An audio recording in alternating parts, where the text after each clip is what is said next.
Check 1, 2. Mic check 1, 2. Alan, hopefully this is clean and loud. 1, 2, 3, 4.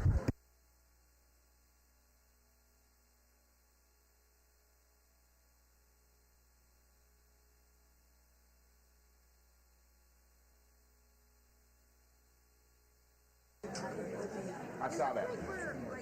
Good morning, everyone. It's 9 o'clock, but we're not going to start for a few moments because technology has to keep up with the human individual. So enjoy yourselves for a few minutes, please.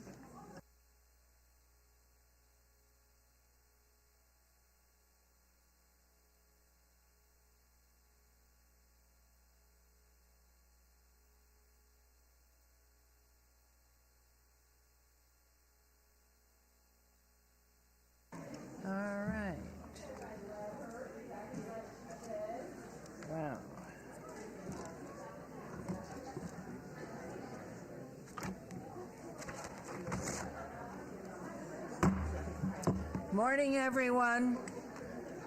The December 20th, 2023 meeting of the City Council is called to order. This meeting has been properly noticed. Hello. Good morning, everyone. I think you need that. Thank you. This meeting has been properly noticed and posted in compliance with the open meeting law. These proceedings are being video recorded as well as presented live on KCLV Cable Channel 2. You may also watch the meeting live on Apple TV, Roku, Amazon Fire TV, on the Go Vegas app. The City Council meeting, as well as all other KCLV programming, may be viewed on the internet at www.kclv.tv/live. The proceedings will be rebroadcast on KCLV Channel 2, the web, the Wednesday of the meeting at 8 p.m., Friday at 4 a.m., Saturday at 7 p.m., Sunday at 7 a.m., and the following Monday at 5 p.m. This building is protected by state-of-the-art fire detection and suppression sprinkler system. If alarms should activate during our meeting today, please evacuate using the exit at the rear of the chambers. Go out to the mezzanine, proceed out the double doors to the terrace, and get down the back staircase. For anyone who has difficulty with stairs, please check with a marshal or fire official for assistance. And once outside, assemble on the northeast corner across the street from City Hall at Lewis and First Streets. Employees wearing safety vests or city marshals will inform you when it's safe to re-enter the building. For public comment related to items on the agenda, citizen participation and public hearing items, we have available a speaker card which you may complete and submit to the city clerk. Cards are available in the clerk's office or at the rear of these chambers. However, if you do not submit a card, it does not prevent you from speaking under public comment, citizen participation, or specified public hearing items. If anyone's present today who has need for hearing impaired equipment, please see our city clerk up front. And if you park in the parking garage across the street, a self-validation machine is located in the foyer between our chambers and the security desk you walk through to enter our chambers. You must have your ticket with you to use the machine. However, if you do not, please see security personnel when exiting for a validation coupon. Before we proceed with our agenda this morning, would everyone please rise for the invocation given by Pastor Bobby Blanks, who is filling in today for Pastor Aaron Hansel from Discovery Church, and remain standing for our pledge. Good morning. Thank you. Yes. First of all, good morning, Madam Mayor Goodman and Madam Councilwoman, that is, and also City Attorney Dockery. This morning, we just want to say that it's an honor to have me here in order to pray the invocation. And I want to say to you guys, Merry Christmas and a Happy New Year. Thank you, Father, for your grace and your mercy. Lord, as this city council meeting begins, we thank you for your grace and your mercy. We ask that you would move in a special way today upon each and every city council person, Lord God. God, may you move and give them wisdom, give them insight. May you give them the mind of Christ, for we know that this is your city. This is not the enemy's city. This is your city. So may you bless this meeting today, Lord God. Have your way. Give us favor today. And we thank you for the bright future of the city of Las Vegas. Thank you once again for your grace and your mercy. In Jesus' name we pray. Amen.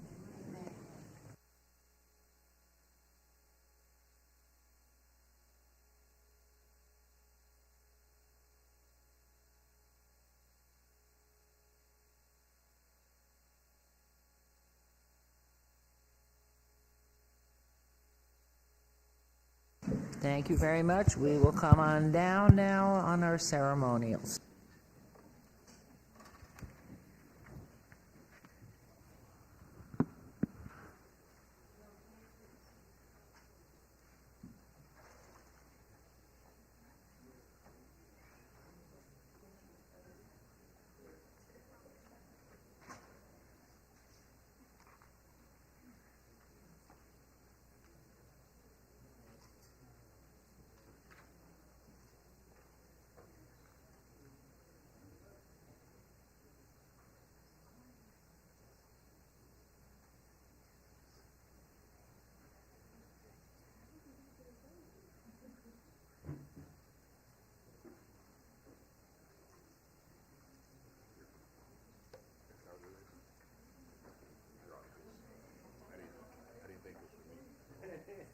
Oh, okay.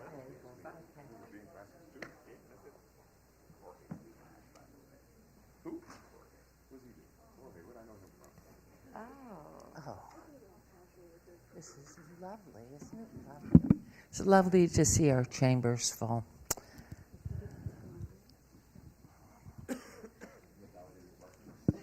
Okay, this is our ceremonial portion of the council agenda. And for our first item, I would like to invite our YDSI Youth Development and Social Innovation Director, Dr. Tammy Malish, to join us at the podium. There she is, wonderful.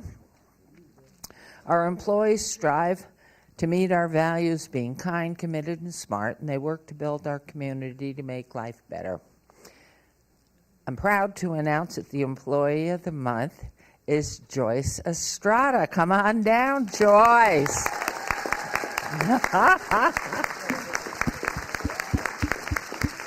Look at that, hurrah.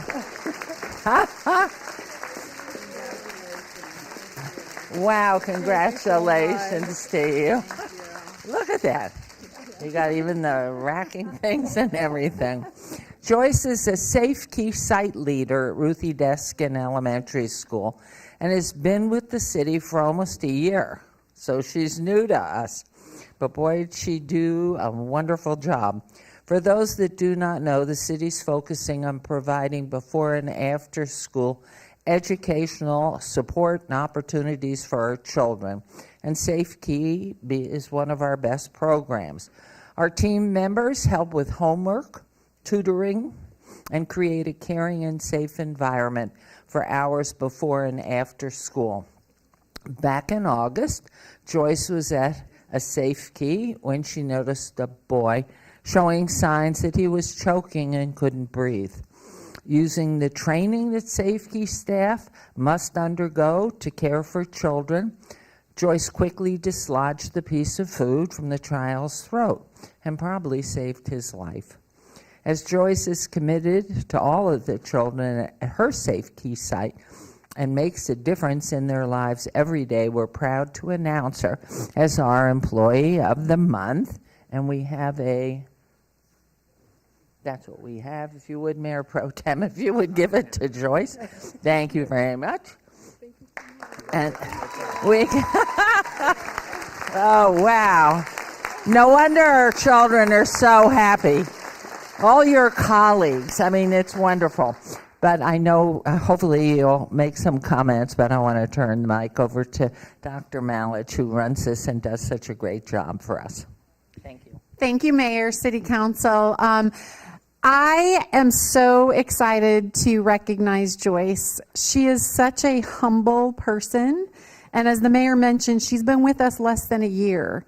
And she most likely saved a child's life. Joyce didn't go into a job or a role that you would think that would be your call to action. But nevertheless, she stepped up and did that. Not only did she take care of the child who was choking, the other kids were very alarmed by what was going on, and it's almost an exclusively Spanish-speaking site. And so the kids didn't know what was going on when they saw this adult, doing compressions and working on the child. They thought, why is she putting him on the ground? And she, at the same time she was saving this child, she spoke in Spanish and calmed down all of the other children, explaining what she was doing and talking them through it so that they all remained calm and orderly so that she could attend to the child that needed her most. So very incredible. Joyce embodies kind, committed, smart, the city's core values. She's definitely an asset to our team. She's already been promoted and is a site lead, and we are so excited. And I think it's really fitting. The city doesn't traditionally recognize hourly employees, but our former city manager, who happens to be here today to be recognized later, made the decision. Our current city manager stuck with that decision, and so I'm really appreciate both of our city managers and their dedication to recognizing employees. And thank you to Joyce's husband and family for sharing Joyce with us, and to my team for being here to help celebrate Joyce. So thank you, Joyce. We honor you. Thank you so much. I have Nothing to say. Thank you. I appreciate it all. Thank you so much. Thank you. Wonderful. One never knows in a moment of emergency how one would react, but the calming way that you handled that incredible situation is magnificent. And so aren't you lucky that you have such a wonderful, caring human being as a wife? And so we congratulate you on your fine choice, unless she chose you. So congratulations, Joyce. You are a great representative of this city. Thank you, Dr. Malich. Thank you. Oh, picture right up here. No? Okay, Joyce, come right in here. That was obvious, right? Oh, I'm sorry. Okay.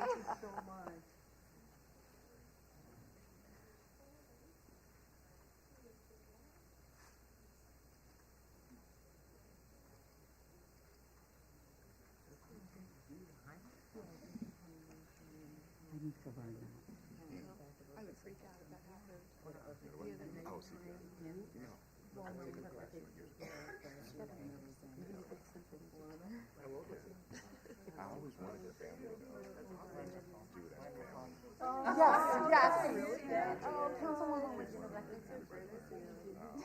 Oh, thank you so much. I appreciate it. and all of them have children. So they all Really? started having grandkids soon, and they It's something that Right. could literally save and if you start For anybody who cares, it was a granola bar. It wasn't a sour ball, a hot dog. What else do children choke on? Grapes. There has to be more. Anything round or lodgeable, even a vitamin, a gummy bear. So it was a Heimlich. And not only that, but then helping him dislodge it from the back. So you never know, because anybody who works for the city and in Safe Key has to take CPR training. So this is wonderful. Okay, for our next item, wow, are you lucky to have this, Councilwoman Diaz. This is a special morning. Thank you. Thank you, Madam Mayor. Good morning, everyone. Thank you for joining us right before the holiday season. I know that everyone is furiously dashing and dallying all over our city. getting ready for the joyous occasion of Christmas. So it's extra special to have you all here in attendance for this meeting. I have the distinct honor and privilege of doing a two-pronged ceremonial this morning, so please indulge. The first ceremonial has to do with someone that the entire city of Las Vegas adores, admires, and misses, and he already looks 20 years younger from not working for us.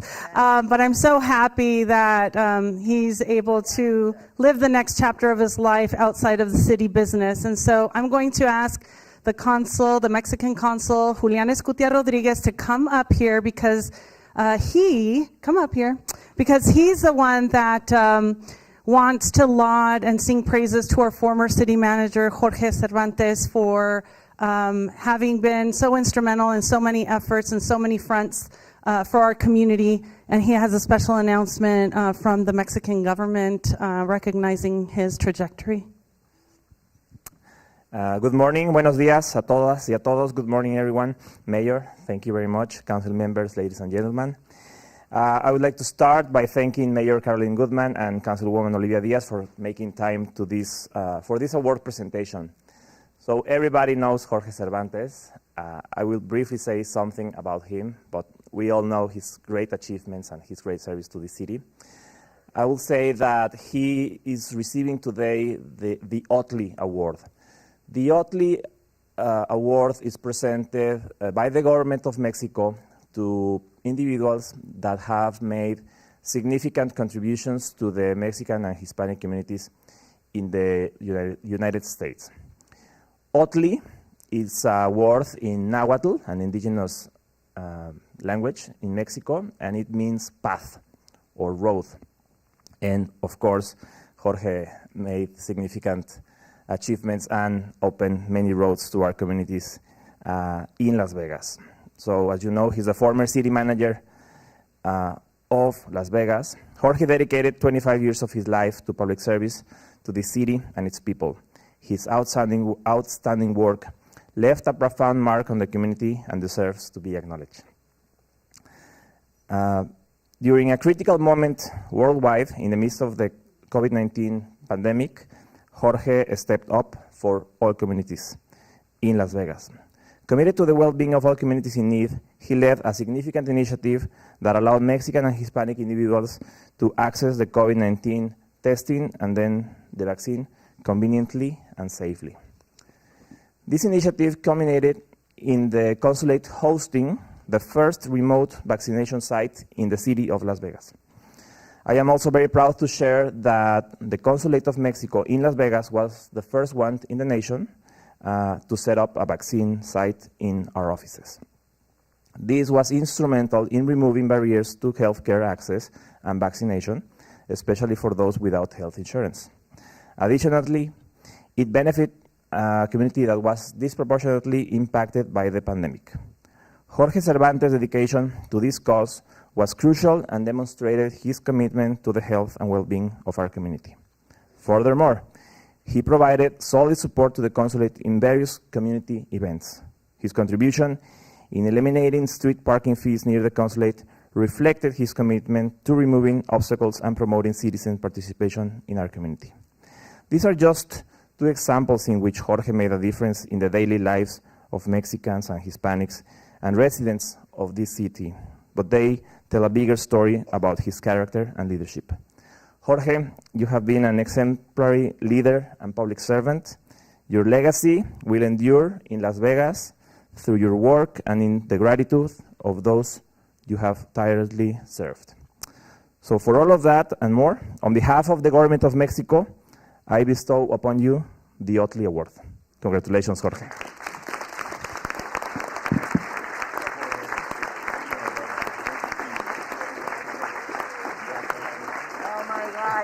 You have 10 years off you. Thank you. Good morning. Thank you. Oh, you're so young. He looks 10 years younger. Oh, wow. Isn't that beautiful? Beautiful. Yes, come forward.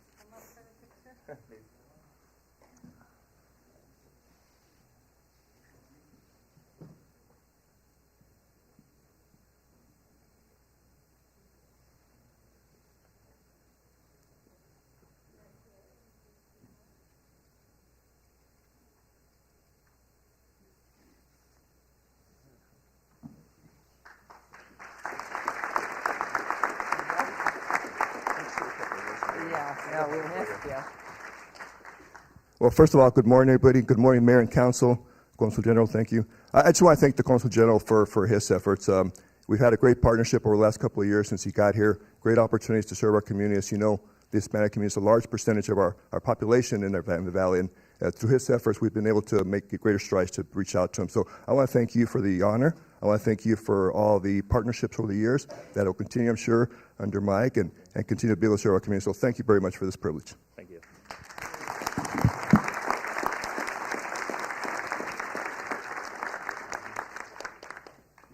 Don't go anywhere, Consul. Stay up here, Consul. And stay up here, Jorge, because I think it's your moment. We want to keep you up here as long as we can. You're in retirement mode, but we still love the passion and the dedication to public service that you have. Ladies and gentlemen, I am also honored today to recognize this wonderful man who was a blessing upon arriving to Las Vegas. He was assigned to come as the Mexican consul a few years ago. And since his arrival, he's been so dynamic, so collaborative, so cooperative, always heeding to the call and the needs of our community. He embraced Las Vegas like it's his own city, like it's his own town, his own people, and very, very worried about how we cooperatively and in a unified way address the needs and the challenges of our people. And so for that reason, I couldn't miss this opportunity to recognize Consul Julian Escutia Rodriguez, because unfortunately we're losing him.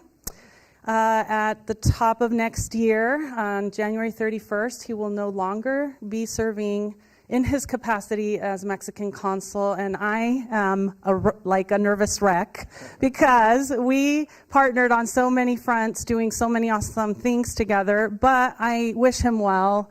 I know he's going to do amazing things wherever he goes next. I know he's taking a little pause of rejuvenation from diplomatic work to do other work, but just like Jorge mentioned, he has always been someone who has been putting issues, concerns, but not just pointing them out, but saying, how do we resolve them together? And for me, being in the sea, I don't often get solution finders when they bring the problems, and it's so refreshing to have them. So we have a proclamation here for Consul, and it says, whereas Consul Julian Escutia Rodriguez has fostered new collaborations, empowering the Mexican and Hispanic communities in the city of Las Vegas by maintaining an open and proactive dialogue with federal, state, and local leaders and policymakers, and whereas he has demonstrated exceptional commitment in responding to the COVID-19 pandemic, including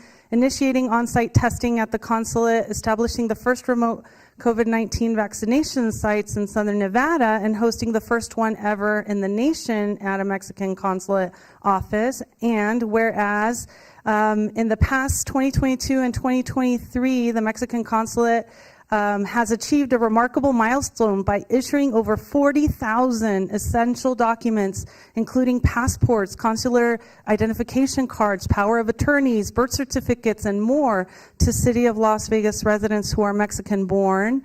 And whereas Consul Julian Escutia Rodriguez has actively promoted Mexican and Hispanic arts and culture, hosting numerous arts exhibits at the consulate's office and the mayor's gallery, and collaborated with the city of Las Vegas to bring the mural by Mexican artist Adri del Rocio to the East Las Vegas Community Center. And there's so many other things that are articulated here, but I'm going to just get to the chase, cut to the chase, and say, therefore, we, the mayor and the Las Vegas City Council, joined the Las Vegas community in celebrating all of Consul Julian Escutia Rodriguez's accomplishments, and we ask the community to join us in proudly proclaiming today, Wednesday, December 20th, as Consul Julian Escutia Rodriguez Day in the city of Las Vegas.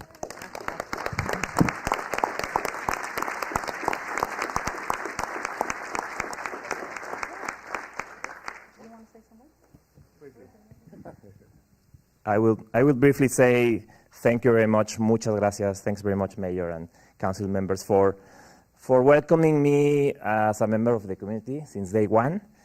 I will leave Las Vegas, but my heart will stay here. I won't disappear. I will be connected still with all of you, many friends. And I'll say that it has been a privilege to work for the Mexican community in Nevada.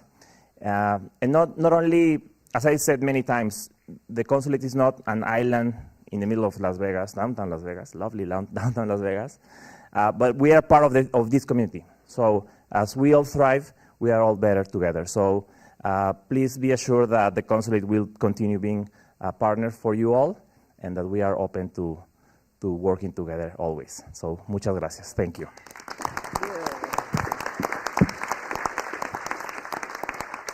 Come on up, you might as well come on in too. Yep. Keep come there.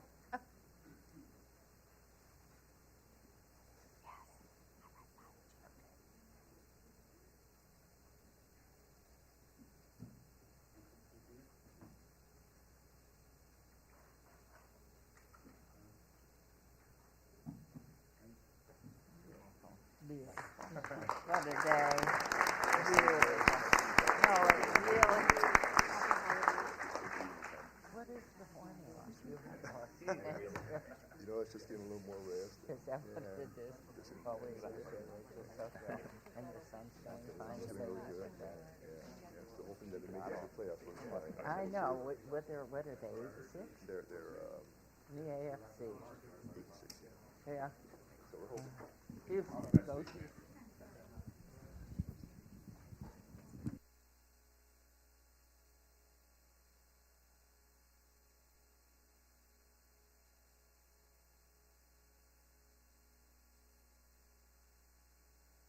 What time do we start? We're starting at 9:30, so I have no idea what time it is.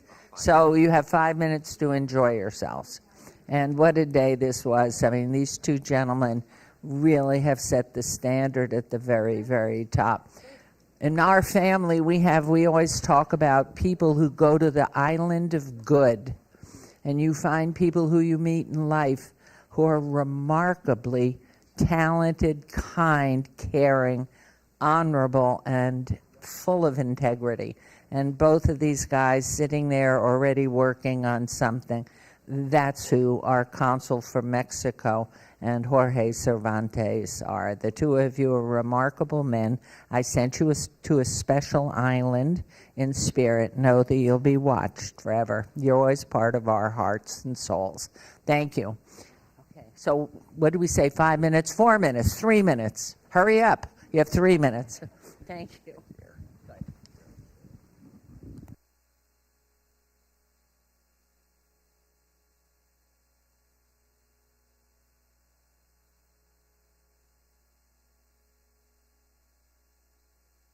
Absolutely, yeah. Put on the karaoke.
Okay, ladies and gentlemen, we're ready to get moving on.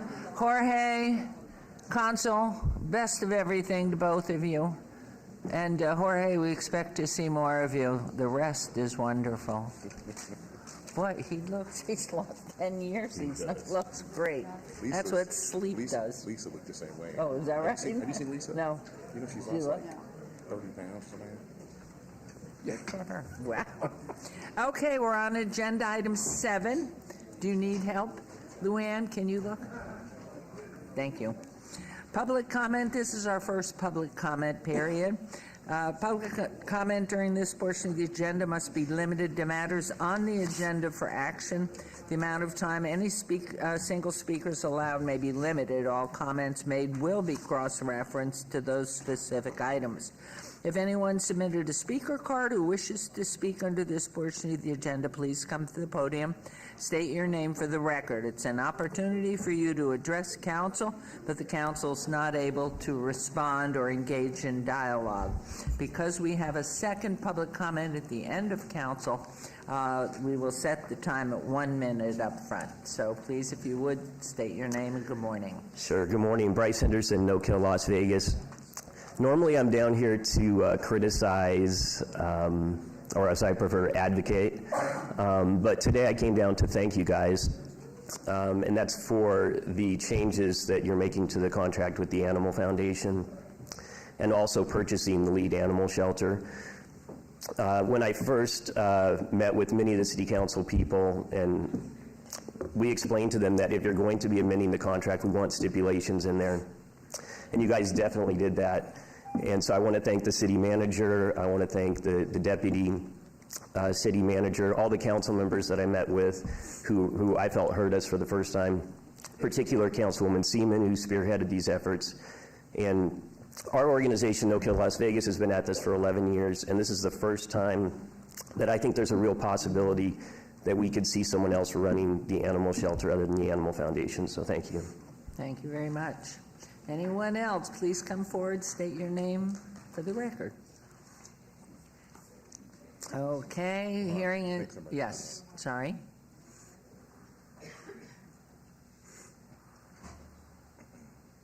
My name is Brandy Glasgow. I'm speaking on item 25. Do you want to step in front of the microphone? Thank you. Brandy Glasgow, I'd like to speak on item 25. Every Saturday, the first Saturday of every month, I go and groom the pets of the residents of the courtyard for free. I've been doing that for a year. And I know that I and all of the courtyard residents that I've spoken to are very supportive and excited to see the new management come in. But when I was there this last month, there was numerous dogs that were showing upper respiratory infection symptoms and stuff, and there's no veterinary care being brought in. So we just hope that the new management will be looking at that more seriously and providing more veterinary care and looking at the sterilization, so the sanitation of the kennels a lot more seriously than they have been. So, thank you. Thank you. Thank you. Yes, ma'am. Righty. Good morning, Mayor Goodman and Councilman Diaz. My name is Barbara Fox, and I'm speaking on item number 45 of the agenda. We have owned, I'm here to speak on behalf today of Blanca Fox and Charles Fox, Cameron Fouillard, and Scott Seidowitz. We are the property owners of 1800 Industrial LLC. Oasis Cannabis has been a tenant of ours since 2015, and we're here to support them in their attempt to go ahead and open up their cannabis consumption lounge. We believe that it's going to provide further economic growth and revenue for the city of Las Vegas. It's going to help the nearby businesses in the area, including our tenants and everyone nearby. And we're here just to continue to help be a part of the Las Vegas community, as our family has for over 30 years. And we're here to see tourists and locals have a safe place to consume cannabis. Thank you so much. Thank you for coming down. Yes, ma'am, please. Good morning, Council. My name is Sandra Tiffany, at 2720 Bayo Court. I'm a citizen, resident of Las Vegas, the city of Las Vegas. I live here. I am a former state senator, and I am a cannabis license holder. I'm here in support of item number 42, and there's a couple of points that I would like to make. One is the Oasis dispensary.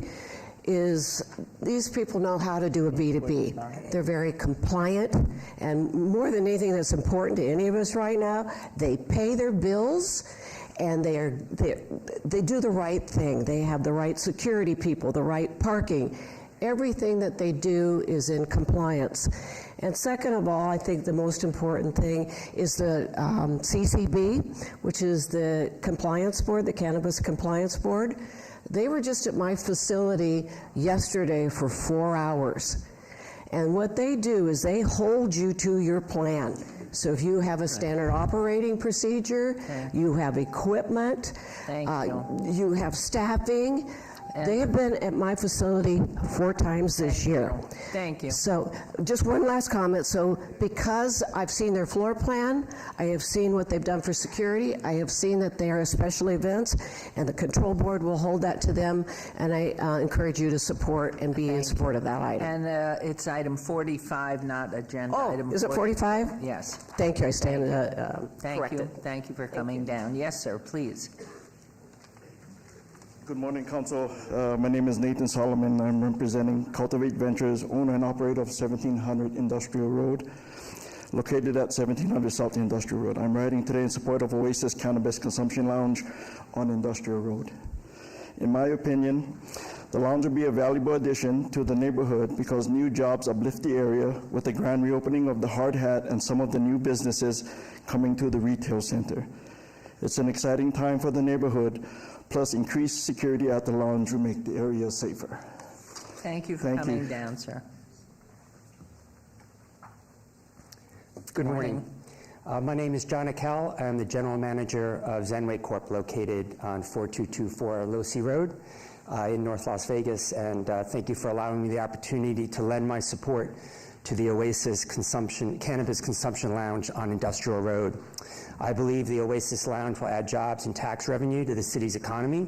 Further, I believe that the city needs places where it is permissible to smoke and consume cannabis legally. Lastly, Oasis will be investing in improving the area, and I appreciate that they shared their plans with us. Thank you, and happy holidays. Thank you. Happy holidays to you, and thank you for coming down. Anyone else wishing to make comment? Good morning. Good morning, Madam Mayor, Council. Some time ago... My name is... What? My name is... My name is Daniel Braisted, B-R-A-I-S-T-E-D. Okay, give him back all of his seconds. Some time ago, I recommended that when we're putting all these sin businesses in, which are casinos and cannabis and liquor and all these other things, consider in your master plan that we should insist that there's a store there selling items for homeschooling per area. Because we put all these in, and then there's no homeschooling, and the neighborhood goes down. So consider putting that in as a stipulation that there should be one store for homeschooling per X distance from sin business. It's different, but thank you. Thank you. Anyone else? Okay, we'll move on then to agenda item 8 for possible action items from the 9:30 a.m. session of the council. Staff and/or applicant wish to be stricken, table withdrawn, or held in abeyance to a future meeting may be brought forward at this time. Mayor Pro Tem. Madam Mayor, I have 2 requests. Item number 5023-0467-VAR1. Applicant is Maria Rodriguez. Owner is Raul Gill and Maria Gill at 1201 South Commerce Street. There's an applicant request to obey until the February 21st, 2024 meeting. And item number 5123-0468 SDR1. Applicant owner Piero's Landscape and Maintenance LLC on 1.24 acres located on the south side of Rickey Road, approximately 435 feet east of Rancho Drive. There's a request by the applicant to obey until the January 17th, 2024 meeting. That will be my motion. Thank you very much. This motion on agenda 8 there. Please vote and please post.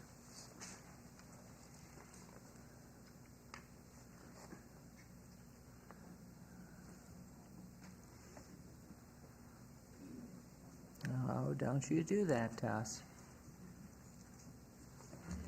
Okay, all signify aye, please. Aye. Any opposed? There it is, motion carries.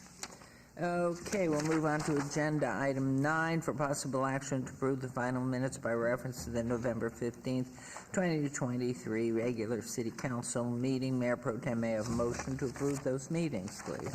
So moved. Thank you. There's motion on minutes. Please vote and please post. And that carries. Thank you. We'll move on to item 10, which is items number 10 through 33 on the consent agenda, considered to be routine, recommended for approval by the departments, and may be enacted in one motion. Are there any items council wishes to bring forward? And Councilwoman Seaman, I understand you wanted to make a comment before we vote on consent, please. Thank you, Madam Mayor. Just indulge me for a second, because there was a lot of hard work that went into this by our staff and others. So today's vote will be the first step towards finding a long-term solution that serves the needs of animals and our residents.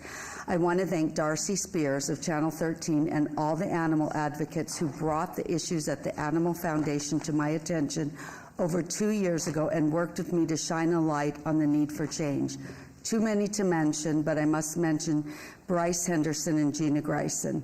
I really want to thank our city manager, Mike Jansen, Deputy City Manager Tim Hacker, Director of Finance Susan Heltzley, and Deputy City Attorney Dimitri Delakis for their outstanding effort in working with their counterparts at the county, the City of North Las Vegas, and the Animal Foundation on a contract modification that not only gives us greater oversight and accountability, but allows us to control our destiny when the contract expires. I also want to thank the mayor and the council members for their support. And finally, I want to thank my staff who spent the last 2 years taking calls from residents and rescues looking for help at all hours of the day and night. More work is ahead, but we are moving on the right track to deliver a shelter that will better serve our residents and animals. So thank you all very much for your hard work. Thank you. Are there items that the council wishes to bring forward? Anyone here? Okay, Mayor Pro Tem, may I have a motion on the consent agenda? Move to approve the consent agenda. Thank you, and that's again items 10 through 33. Please vote and please post. Thank you. Thank you, Councilwoman Seaman. Agenda item 34, discussion for possible action regarding the ratification of Maggie Plaster as Director of Parks, Recreation, and Cultural Affairs. That is $108,525 plus benefits from the general fund, and it affects all wards. Well, Mr. Jansen, hi. Good morning, Mayor Goodman, members of City Council, Mike Jansen, City Manager. I tell you, nothing gives me greater pride and enjoyment than to walk around City Hall and see a lot of smiling city employees. And you will see a lot of smiling city employees in the audience today. And it's because it is my pleasure to present to you for ratification as our new Director of Parks, Recreation, and Cultural Affairs, Miss Maggie Plaster. A little bit about Maggie. Many of you probably know Maggie, but just to give you a little bit more background, Maggie's worked for the City of Las Vegas for 19 years. I've known her pretty well through those 19 years. She's been serving as our acting director of Parks, Recreation, and Cultural Affairs since late September when Steve Ford, our own Steve Ford, was promoted to the deputy city manager. She's been overseeing during that acting period 244 full-time staff and 615 part-time staff. That really is what makes the Parks, Rec, and Cultural Affairs Department so great. She's also held numerous leadership positions at the city over her 19 years. And I think it's important to point out she was the Deputy Director of Cultural Affairs and also the Deputy Director of Parks and Recreation. So she's had time on both sides of the focus areas of the department. Maggie earned a Bachelor of Science in Biology from the University of the South in Sewanee, Tennessee, and a Master of Public Affairs from the University of Texas at Austin. She's also a graduate of a program that so many of our leaders in Las Vegas have grown from, and that is Metro Chambers Leadership Las Vegas Class of 2014. So, without further ado, please let me introduce to you Miss Maggie Plaster. Bravo.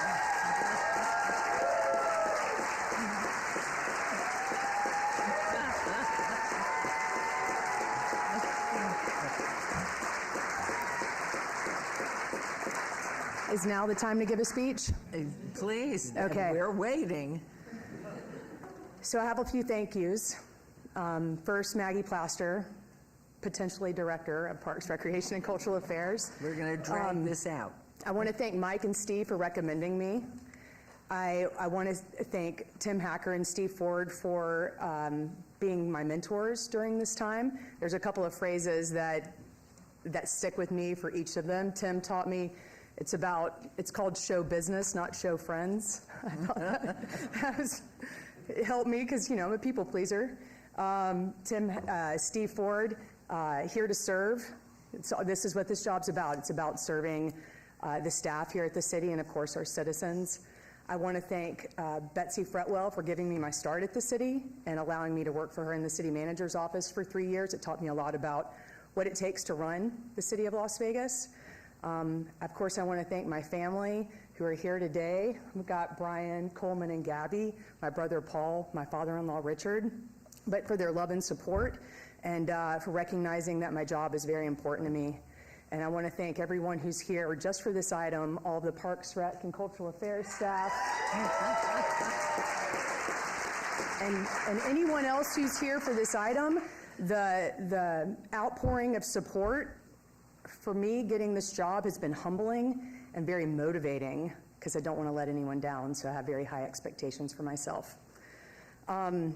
As everyone who works for the city of Las Vegas knows, building community to make life better, that's our core purpose. That's why we come to work every day. That's what drives us to be the best city.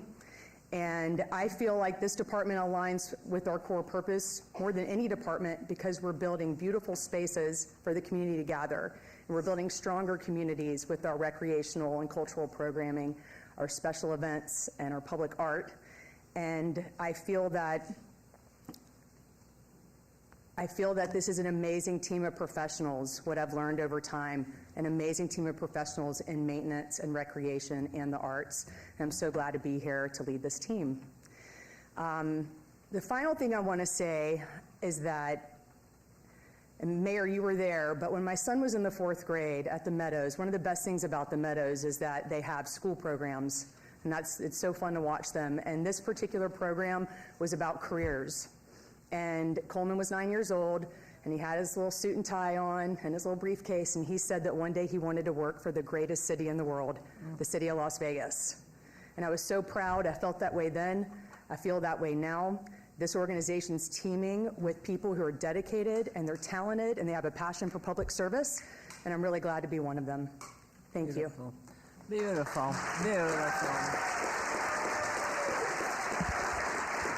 And now I have to tell you a little secret, because I first met Maggie before she worked for former city manager Betsy Fretwell. And I met her through her father-in-law and then mother-in-law, and of course through her husband. And I remember clearly telling the three of them, Brian, her husband, a wonderful man, overmarried when he married this lady. Let me tell you, it was evident in the name of the school, Sewanee, which is where she went, and he also attended. There was an essence in this human being here that's so broad-based and so understanding of what this city is about and trying to get to world-class stature in so many different ways. We have a long way to go. But 100% of her effort after her family has been directed in everything she's done, in the arts, in good health, in every aspect of being a team member and learning from the grassroots up. You're fabulous. And all I can tell you is I'm so thrilled that the nomination was made. You really, and Brian, and certainly children, the two of you are so lucky to have a mom like you have. I know how devoted she is to all of you, not only to the family, but to the family of Las Vegas. We are on a winning roll going forward, let me tell you. And I want to confirm the nomination on agenda item, whatever number we are, 34, for the ratification of Maggie Plaster as Director of Parks, Recreation, and Cultural Affairs, and that's my motion. And please vote and please post. And team, thank you. Everything that you touch makes a difference in this community. Congratulations, Madam Director. Thank you. And Richard, where are you seated, Richard? Okay, in the right. And Brian, and Coleman and Gabby, can you stand up? So the inspiration, there he is, you lucky man. So congratulations. Wonderful. Okay, we will now, Mayor Pro Tem has told me that we should be pulling forward agenda item 52, a request. We're on a timeline here. So if you will turn to agenda item 52. And, okay, thank you. 52, 230484, and the following land use entitlement project requests on .32 acres, 1300 South Main Street, Suite 120. Number 52A, 230484 SUP1, for a proposed 3,554 square foot alcohol on-premise full and alcohol off-premise ancillary use with a 750 square foot outdoor patio area. 52B 230484 SDR1 for proposed nightclub with an outdoor patio area. The applicant is Shane Terry. The owner is Tony Chen Sai and Jasmine P. Wensai. I'm sorry if I brutalized your names. The Planning Commission recommends approval and staff recommends denial on land use entitlement project. These are in Ward 3 with Councilwoman Diaz, and our public hearings, which I declare open. Is the applicant, yes, present? And Mr. Floyd, please. Thank you, Mayor. Seth Floyd for the record. Mayor, the applicant is proposing to occupy the entire site with indoor and outdoor business activities that results in no space left to accommodate the required trash enclosure and utilities. Consequently, those private improvements will end up being placed within the public right-of-way, which staff cannot support. Therefore, staff is recommending denial of the special use permit and the site development review. Thank you. Okay, thank you. Would you introduce yourself, please, sir, and step in front of one of the microphones with the red light, and then explain your project, please. Good morning, Mayor and Council, and I'd say it's Shane Terry, 1301 South 6th Street in Las Vegas, Nevada, 89104. And first I want to say sincerely thank you for pushing the agenda item up, and I will be able to make my flight, so thank you for the consideration. Pleasure. We're excited to expand our business into the Arts District, and as staff briefed on this project, we've had to get a little bit creative to be able to accommodate all the needs for the utilities, as well as, I think, accommodate the intent of making sure that we've got the proper trash receptacles. So we have worked out a plan with, I know that we've been working on it with Trinity Shopman from the Planning Commission. That's been making a lot of progress with the utility company. And then separately, we've also worked out an arrangement with neighboring tenants to supply the required trash cans in a site that's just off of our property, but will still be fully accessible. So with that, I think we do meet the intention of the code, and I'll open it up for any questions. Okay, this is a public hearing item. Is there anyone who wishes to make comment on 5252A or B? I will close that. Are there any comments that we might have from council or questions? No, everybody's good. So on to you and get to your plane. Thank you, Madam Mayor. Thank you, Mr. Terry. My team and I were able to come on site, and you so graciously toured us through your vision of what you're bringing to the Arts District. I am excited that it's different offerings, somewhat eclectic, eccentric, different. I think different is good, especially in the Arts District. I know our code is very rigid. Went through it with a wine bar many moons ago who wanted to bring a different concept, and I know that the way that our ordinances are structured and planning regs are done, you either fit the box or you don't. But I think that what you and Jasmine are trying to bring, I think fits. I think that the Arts District community is hungry for more unique concepts, unique themes, unique experiences. And I think that you're trying to bring many of those to this space. So for those reasons, I am in full support behind your vision and your concept, and I'm going to move to approve agenda items 52A and B. Thank you very much. There's a motion. Please vote and please post.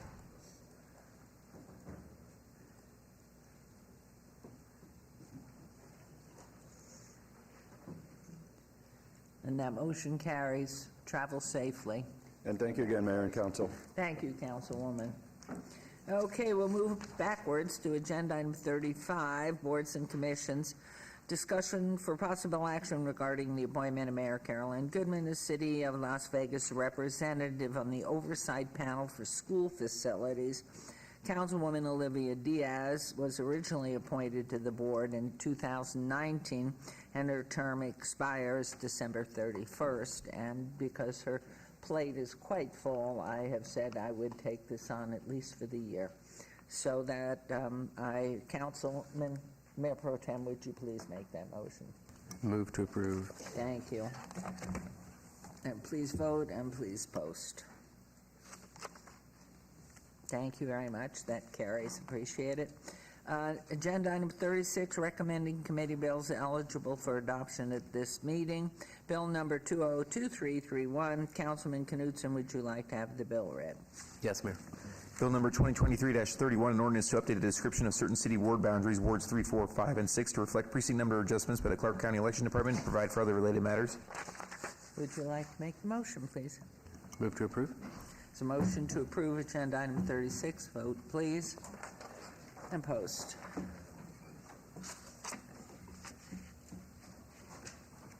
Thank you. The motion carries. We'll move on to agenda item 37, recommending committee bills eligible for adoption later meeting. Bills number 3738, bills number 2023, 28, 2023-30 will be heard at a later meeting. Okay. We're on to new bills. Item number 39, bill number 202332 will be heard at the recommending committee meeting Tuesday, January 2nd, 2024. City Attorney, please read the new bill. Yes, ma'am. Bill number 2023-32, an ordinance to extend the boundaries of the city to particularly describe the land to be annexed, to make its inhabitants subject to the laws, obligations, and benefits of the city, and to provide for other related matters. 23-0400-Annex 1. Thank you. New Bill 2023-32 is assigned to January 2nd, 2024. Recommending committee members, Councilman Knutson, Councilwomen Seaman and Polensky, if any so designated, are unable to attend. Clerk's office will coordinate finding substitutes as necessary at my discretion, please. Will do. Thank you. Thank you. And we are now moving on to community development consent. Items number 40 through 41F on the consent agenda are considered to be routine and recommended for approval by the Department of Community Development. Mayor Pro Tem may have a motion to approve the consent agenda. Move to approve the consent agenda. Thank you. There's a motion. Please vote on the motion and please post.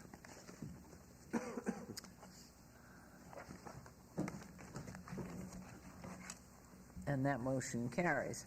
We'll move on to agenda item 42.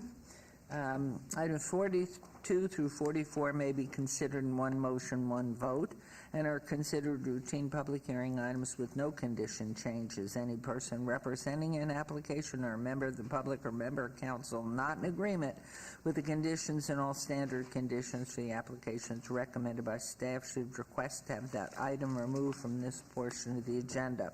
42 is 230454 SUP1 applicant Stuff My Turkey with Soul. Owner Sahara 3D LLC and a land use entitlement project request for proposed 3,163 square foot alcohol on-premise full use with 200 square foot outdoor patio area at 4760 West Sahara, suite number 20, C1 Limited Commercial Zone, Ward 1 with Councilman Knutson.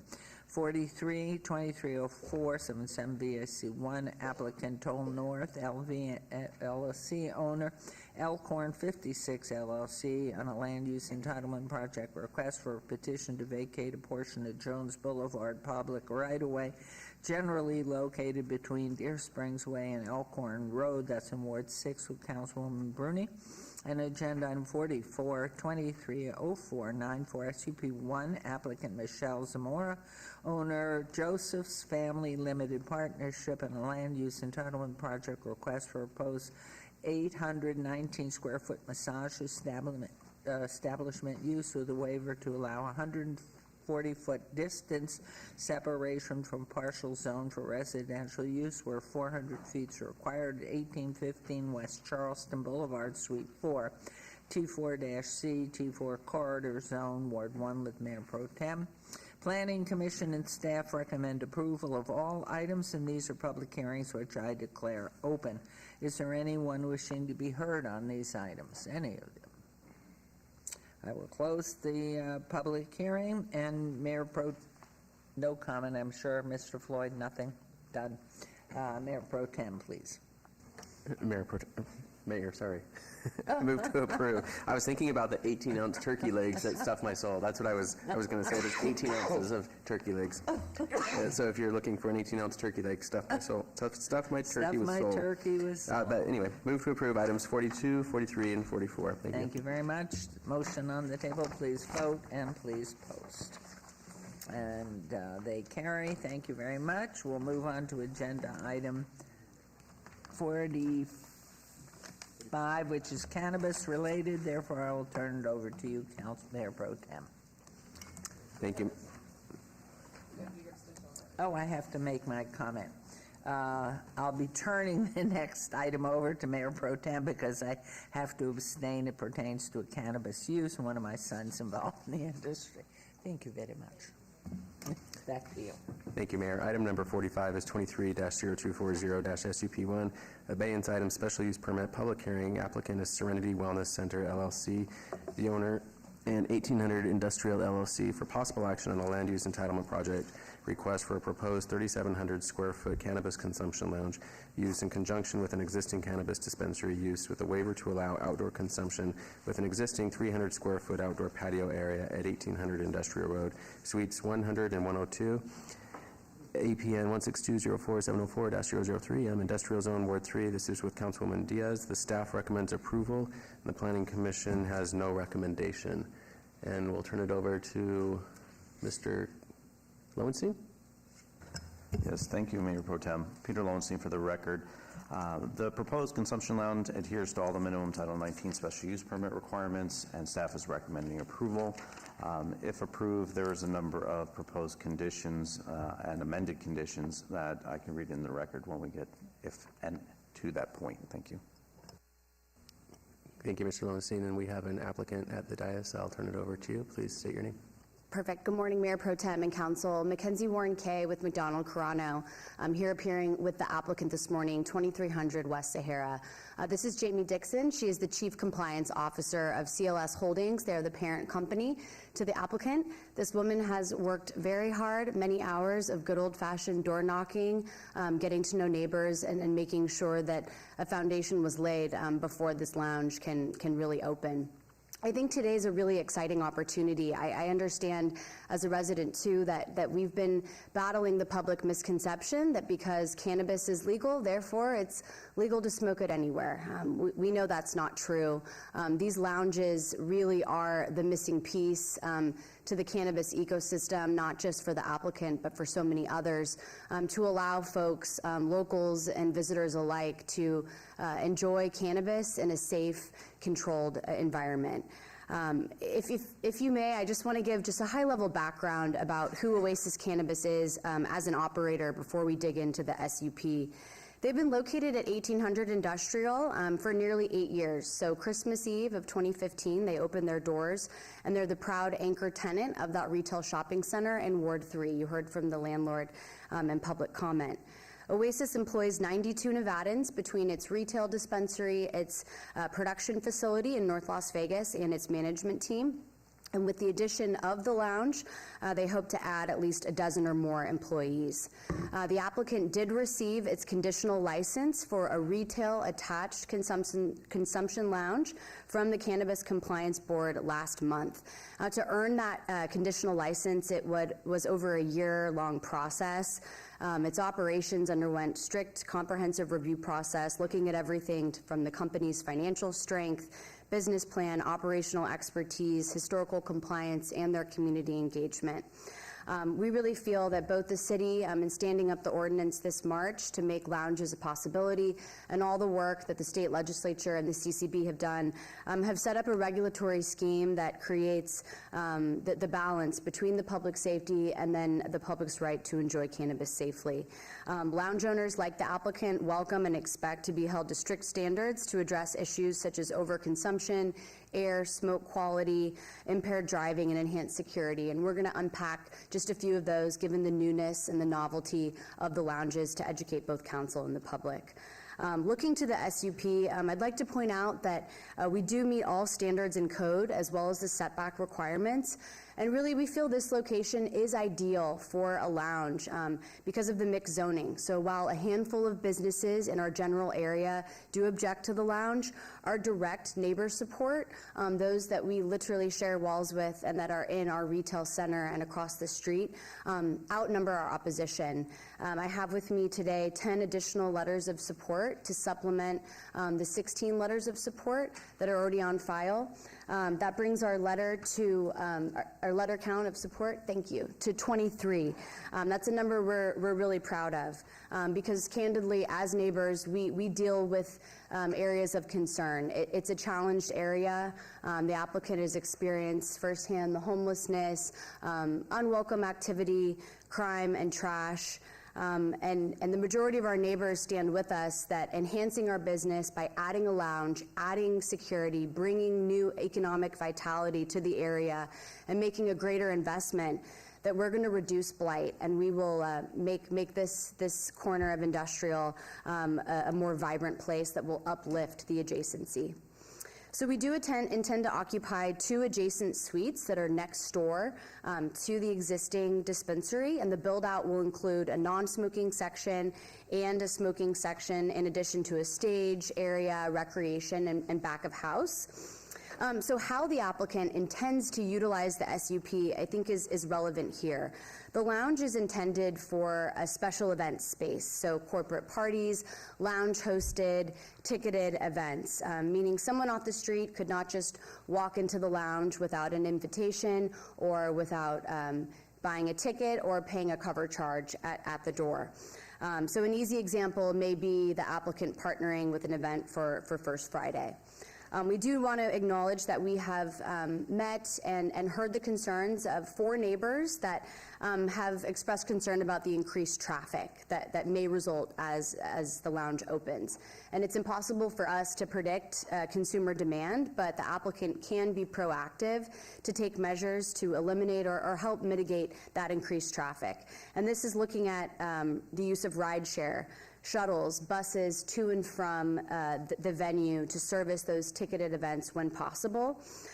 We'd also point out that because this business model is to use it as a special events place, the operation of the lounge should really be busy in the evenings and the weekends. It should not be typically competing with the 8 to 5 typical business hours of our brick and mortar neighbors. But nonetheless, we're committed and we're here in good faith to continue to work with them to reach a possible solution. Security. This is a big part of the cannabis industry. We've provided to the CCB and council our draft security plan, and I'll just call out a few features. Lounge is limited to persons 21 age or up, so there's extensive scanned ID process. You experience this when you visit a dispensary, same thing at the lounge. And for the applicant, there's a 2-part check system. IDs are checked both upon entering the parking lot, and then again, they would be checked entering the lounge. The entrance officer is going to observe customers for any visible signs of intoxication, overconsumption of cannabis, alcohol, anything. Any customer displaying these signs simply won't be allowed in. The lounge plans to implement a clear bag policy. We're all used to this, going to special events around town. Metal detectors and security cameras will be installed throughout, and those live feeds will be monitored by security during the hours of operation. And I think something we can all agree on with our neighbors is that enhanced security and better surveillance will serve the neighborhood and help deter some of the unwelcome activity that already exists. We feel it's going to make the neighborhood safer, and I think it's akin to some of the concerns we heard a number of years ago when dispensaries were first coming on the scene. There was, public concern that these dispensaries would be hotbeds for criminal activity. That just hasn't been borne out by the facts. In fact, having more bodies, more eyes, brighter lights, more robust activity helps cut down on those activities, and we think the lounge will have the same effect. Moving to parking and impaired driving mitigation, this is also an important aspect and one that the CCB also requires. So parking could be stretched with the result of the lounge opening. We want to work with our neighbors. If visitors of the lounge are parking at our business owners next door in an unauthorized way, we'd like to put up signs to tell people where they can and cannot park. We're committed to that. But importantly, from a practical standpoint, a robust parking lot for a consumption lounge is likely not ideal because, candidly, our customers shouldn't be driving to and from the lounge. They should be enjoying it safely, catching a ride share, arranging for private transportation, which is why under regulation, operators are required to implement an impaired driving mitigation plan to encourage all those things so we don't have patrons enjoying and driving afterward. Next, employee training to prevent overconsumption. I know this question came up on the tour. Safe enjoyment of the lounge is priority number one, and under regulation, lounge staff is required to communicate directly with any patron about that cannabis dosage before the sale, and that's to understand this customer's familiarity with and their tolerance of cannabis. Again, any patron exhibiting visible signs of overconsumption will not be allowed to purchase or enjoy. As a reminder as well, these are cannabis only, so no alcohol is permitted, no tobacco, no nicotine products can be sold. And importantly, there's a prohibition on a single sale that would exceed the maximum usable quantity. In other words, by law, a customer can only purchase as much as they can legally consume. And regulation also mandates strict labeling, so both our customer and our staff understand the potency and the warning of whether this product may be right for them. Again, education is going to be key here, and we have the security system to be able to monitor patrons in real time, which will hopefully identify some of that improper usage that may occur. Smoke and odor mitigation. So we are seeking a waiver for a 300 square foot existing patio to feature an outdoor smoking lounge. CCB regulation requires that the smoking sections of the lounge facilitate air changes of 20 times per hour. Non-smoking, it's every 10 minutes, so 6 times. And our interior space will feature a MERV 14 filter. This is the same type of filter that's used in surgical centers. Pointing out that the non-smoking section of the lounge is that common wall with our neighbors. And looking to the patio, the applicant plans to integrate fragrant plants, trees, adding a 6-foot wall perimeter around so that no consumption can be seen from the outside. That's another requirement under the regulation, as well as using ceiling fans and carbon filters that will be on the floor of the patio. The fans push down the air, they're scrubbed by the filters, and these are the filters that the CCB requires of cannabis operators in labs and production facilities. So, a lot of science going into the smoke and odor mitigation. Getting toward the end, trash. We've heard from our neighbors that the presence of trash is a problem just from the dispensary. Under law, we're required to put products in an exit bag. I think what's important to point out is that in theory, the lounges should not increase trash because no customer is allowed to leave the lounge with any product that they've purchased there. It has to be consumed or thrown away. Regardless, we can be a better neighbor today with or without the lounge, so the applicant has committed to stepping up its efforts to pick up trash around the area. We also are going to be working with our neighbors that we're here in support to see if businesses could host some city trash cans, just to give customers more opportunities to make sure those exit bags are finding the right place. And finally, traffic. So, through COVID, I think the applicant has been pretty adept at moving customers through. We have curbside pickup, express pickup, and also delivery.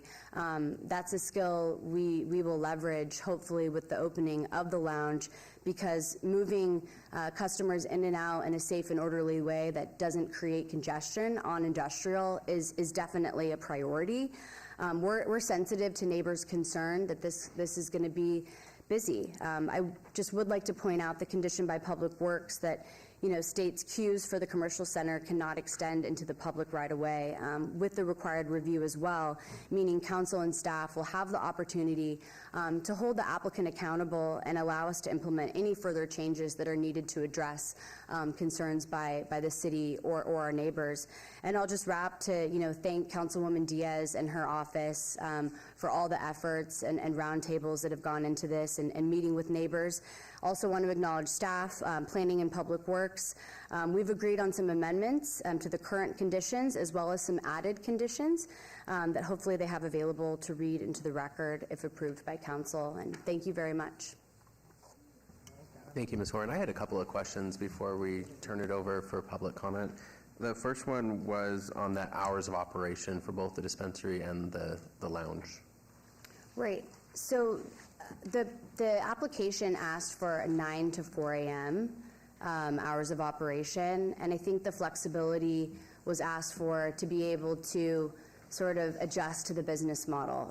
The novelty of these lounges is a reality, and I think operators are really trying to wrap their arms around how these lounges will function. When will they be popular? That request was made to give a window to allow these special events, but certainly the applicant would be open to paring those hours down from 9 to 2 a.m. at an earlier close, whatever council sees fit. And then just curious from my own knowledge base, what is the economic impact of a lounge compared to the dispensary? Like how much money do you put into it? So the cost of construction, estimating $1.5 to $2 million, and that's a probably 12 to 18 month build out process. So it's certainly robust. Thank you. And this is a public hearing, so I'd open it now for anybody who would like to make comment on item number 45. If you could make your way down to the microphones. Mayor Pro Tem, while they're coming down, this is City Attorney Jeff Dorkek. I just wanted to make a remark for the record out of an abundance of caution and for transparency's sake. The attorney representative here, it sounded like she worked for McDonald Carano, who has a contract with the city for representation on outside counsel for a particular matter. It is not anything related to this matter, any cannabis thing, so I just wanted to put that on the record for the clerk's office sake. Thank you. Thank you. Okay, please make your way on down. And what we'll do is we'll set the clock at 1 minute. And if you all want to take microphones, and Ms. Warren, if you don't mind taking a seat, and then we'll listen to anybody who would like to make a comment, and we'll be as efficient as we can. And Ms. Warren, is it 7 days a week? I think I said it was. Correct. Yes. Thank you. Okay. Go ahead. Please state your name for the record. Good morning. We'll start Mark, the clock at 1 minute. Mark Maffey, J. Tiberti Construction, 1806 Industrial Road. My family has been operating our businesses on Industrial Road for 74 years, and we aim to be there for another 25. Our main concern right now is the gross imbalance in parking that already exists in that shopping center. We're also concerned about the parking overflow, which will take place onto our property, which is immediately south.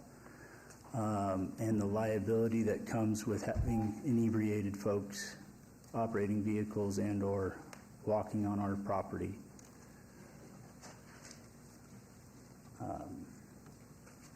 That's our primary concern. As we've spoken, they've been pretty good neighbors for the past 7.5, 8 years, so we're happy to continue in that relationship, but we're very concerned with the future of this consumption lounge.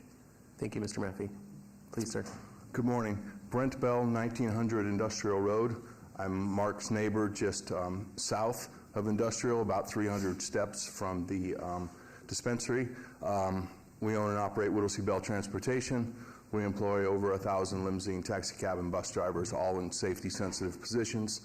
And there's not a day that doesn't go by when the wind blows south and we get the aroma of the current marijuana, the current situation. I can only imagine what it's going to be like after there's an outdoor lounge approved. So we're very sensitive to that. We're very concerned. I agree with Mark. Oasis has done a good job in trying to mitigate their problems. The problem is this is just a bad location for a lounge. They do not have enough parking. Plain and simple. Mackenzie talked about obstructing traffic and trying to be concerned about that. That's already happening, and I can prove it to you with the photos that I've brought along if I could have just another minute. That's already happening now with the dispensary.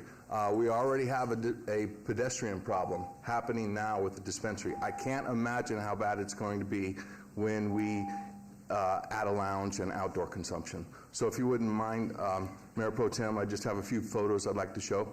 I'll allow for it. Thank you. Okay, thank you. I'm going to cut it a little short from these were taken last Friday. Whoops, I'm sorry.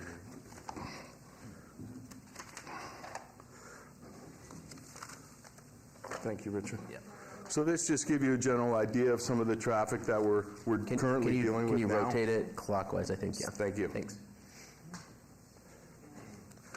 Quickly here's two pedestrians in the roadway last Friday, shortly after 4 o'clock. Here's another pedestrian. And here's another one. Another one. And this picture has two pedestrians. One of them might be the same from the last photo. Here's another one. And then here is my biggest concern when I talk about obstructing traffic. If you look at this photo closely, you look at this SUV here on the right. It's got a truck right next to it. The SUV on the right is parked waiting to go into the dispensary, either for curbside pickup or, as they discussed, picking up the product. You notice the truck sitting here now. The next photo, the truck is down here. It's moved on down the road, proving that this vehicle is still waiting to make the right-hand turn to go into the dispensary. The next photo, the same vehicle is still waiting to make that right-hand turn, stopping traffic, and now we have an SUV behind it that is now waiting to turn into the dispensary as well. This happens nonstop. And then this photo, you see the SUV finally making the right-hand turn, the second SUV waiting its turn to make the right-hand turn, and then the last photo shows the SUV, the first SUV working its way in and the second SUV getting ready to make the right-hand turn. I have more from previous days, but I won't get into that for the sake of brevity with my time limitations, but I can tell you that happens all the time, and it stops traffic heading southbound. And with owning and operating almost 900 vehicles, taxi cabs and limousine that serve the public every day, that's an obstruction of traffic, and this is just a bad location. Thank you. Thank you, Mr. Bell. I appreciate it. Please. I'll make mine short. Thank you, everybody. So I've worked with Metro for years. I know. Sir, can you state your name for the record? This area has long been a high crime. Can you state your name? Oh, sorry. Richard Metzler, 1719 Industrial Road. Thank you. You know, the building has seen a lot of issues in that area. A few months ago, Metro had to install a mobile command unit due to instances of crime in the area. I think opening a lounge in this area is only going to exacerbate that. As it is now, my customers regularly comment to my employees on the smell from the dispensary. I can only imagine what's going to happen when there's an outdoor lounge.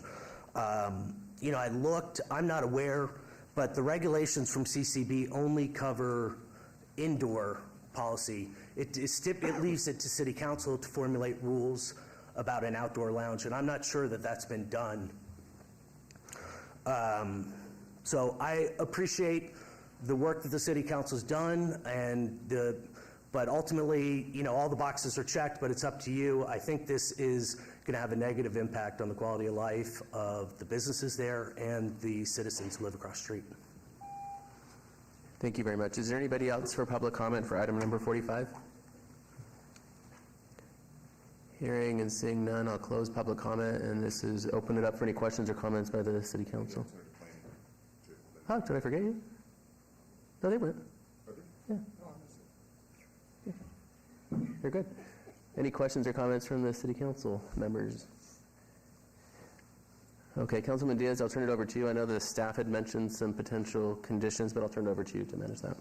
Thank you, Mayor Pro Tem. First and foremost, I'd like to call Bart Anderson, who will, where is he? Over here. Oh, sorry, Bart. You're part of the lineup over here. I'm hiding. And the companies of Mr. Lowenstein and Mr. Floyd. Mr. Anderson, there's been a lot of, obviously, conversation over the last couple of months about the traffic on this corridor, and I specifically held this matter in abeyance because I heard the concern about traffic, and I wanted to do my due diligence to ensure that we mobilized our traffic team. We kind of went out there and assessed what's happening, and I want you to speak to that traffic study, please. Certainly, I'd be happy to. The Department of Public Works did do an analysis of the traffic at this location back on the 5th of December. We analyzed or collected data for safety and crash analysis, the vehicular turning movements and the counts through the intersection, pedestrian and bicyclist counts in and around this area, and we used that to assess the amount of traffic that would be generated. And right now there's about, well, the way this works is you analyze the entire day. You're out there making these counts, and you generate a high hour, the highest hour, or in the morning and in the evening. And you use those highest numbers for your analysis. And the highest numbers at this location for, if you want specifically the numbers, you know, we have them. There's 928 pass-through going southbound in the morning and 770 going southbound in the evening. There are 28 people turning onto Chicago from Industrial in the southbound in the morning and 14 in the evening. There's 408 going northbound in the morning and 1,384 going northbound on Industrial in the evening, 9 making the turn onto Chicago in the morning and 25 in the evening. So it's definitely a lot more traffic in the evening hours. The pedestrian counts, we have, let's see, 3 people in the peak hours crossing Industrial and 7 people crossing Chicago. In the last 2 years, 2 to 3 years, the amount of traffic, we did check with NDOT for their traffic numbers as well. And the amount of traffic has increased from 21 to 22 by about 36%. And as this area is redeveloped in a more pedestrian-oriented mode, such as something like this, we would anticipate even more pedestrian and vehicular access. So through the analysis of this, we did determine that this intersection would benefit greatly from a pedestrian refuge, if you will. So what we're recommending as a result of this analysis is that the applicant construct a pedestrian crosswalk, a high visibility crosswalk with pedestrian refuge, in order to support the pedestrian activity that we anticipate something like this use would generate. We believe that the numbers of traffic are manageable with this type of enhancement. And so that's the condition that we're recommending today. I've spoken with the applicant and they understand that and they're okay with that recommendation. The other thing I would mention is that I've noted the pictures that were provided by the neighbor, and I will be notifying the appropriate personnel to look into enforcement actions to enforce that stipulation that there shall be no queuing back into the right-of-way. That is something we do take seriously, and I appreciate the neighbor bringing that forward. Thank you, Mr. Anderson. I too took a look with Mr. Norby in my office at the traffic counts, and the reality is the dispensary went in 2015, but there's no ancillary correlation about the traffic increasing on industrial because the dispensary went in.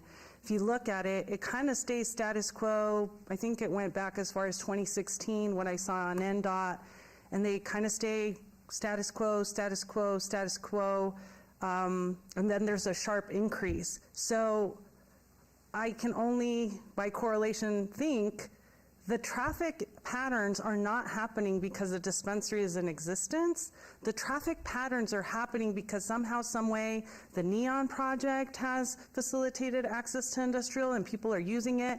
And then also I'm thinking about all of us trying to avoid I-15 during Formula One, Tropicana not being open. So all of us are looking for ancillary roads to use to get to T-Mobile Arena, to come back from T-Mobile. And what was really alarming to me is to see the northbound traffic being substantially higher than southbound traffic based on our study. And so I'm glad we're taking a look at it. I'm glad, Mr. Anderson, you took note of the opponent's testimony of how the queuing is happening, because that's one of the things that I'm not going to tolerate through this process is queuing. There will be no queuing if the council is supportive of us moving forward with the consumption lounge. There will be none of this, and I want to make that clear. The traffic cannot be impeded on a very traversed arterial in our city. It just can't. It just is. It's a hazard. I think it is not being mindful of the rest of the road users, and we cannot have one lane just stalling the progress of people getting to and fro. So I do note that while the traffic arguments have been made, I don't think the dispensary in and of itself are the only culprits of it. And I want to make sure that you all know that we're putting in 2 reviews for this cannabis consumption lounge. One will be 6 months after they open. We want to make sure that none of these things that are intolerable currently happen. So we want to make sure that everything continues to flow, everything continues to happen, and we're all working collaboratively to resolve issues that may spring up. I don't think the trash and debris will happen with the consumption lounge. They can't leave with any product, so I think that's going to be moot. So there will be one review at 6 months, and then there will be a public review in front of council 1 year after it's open, so that then we can review the calls for service that have been submitted to us, and we can make the appropriate determination after that window of time whether it is a good fit or not. I want you all to know that I took almost 2.5 months to vet this thoroughly, because this is uncharted territory for us as a city. We don't have very many consumption lounges. I don't think zero. Councilwoman Alan Polensky is saying we don't have any currently open. So we don't know, but I know that there was a lot of angst over the dispensaries opening, and much to our surprise, I don't receive calls about my dispensary locations as an issue in Ward 3, and my staff has corroborated that we don't really get calls saying the dispensaries are making the neighborhoods worse. I'm not receiving that type of feedback. So I do want to kind of go through the added conditions that I will be imposing, taking this very slowly, very seriously, and not having any frame of reference for how it's been done. But I want the record to be clear that there are high expectations on the city's part, because as we were going through this process, even in drafting our cannabis consumption lounge ordinance, I remember specifically Councilman Knudsen or MPT leading recommending on it. Odor was a big piece that a lot of people were pushing back on us, making sure that it could not be perceived. They don't want to smell it in the adjacency. So I am going to be a stickler. One of the conditions speaks to odor mitigation. So we're going to go with that, backing up all of the feedback we heard while we entertained this. Another one, I was sitting here as we were talking about the parking. In a way, former MPT Stavros Anthony, now Lieutenant Governor, during the course of entertaining our pathway to business licenses for consumption lounges, he said, there shouldn't be much parking happening at a consumption lounge. We don't want people to drive themselves to a consumption lounge. We want a ride share or a shuttle to be providing the services to the patrons. And I wholeheartedly kind of agree with that there should not really be a parking requirement for cannabis consumption lounges, because you're kind of, I think, indirectly saying it's okay to drive yourself to consume. And having just lost 2 highway patrol troopers to impaired driving, and we still have yet to learn to what, but we need to take this seriously as a council, that we are definitely doing our best to mitigate and minimize impaired driving on our roadways. And so for that reason, that's why the whole parking argument, I'm just going to push back on it. But there is going to be a condition that speaks to you all having to have a drop-off, shuttle service, ride-share, flow pattern, traffic plan. Just like a school has to keep their kids' drop-offs smooth and moving and not stuck, you all have to be entering one into our business licensing folks for approval.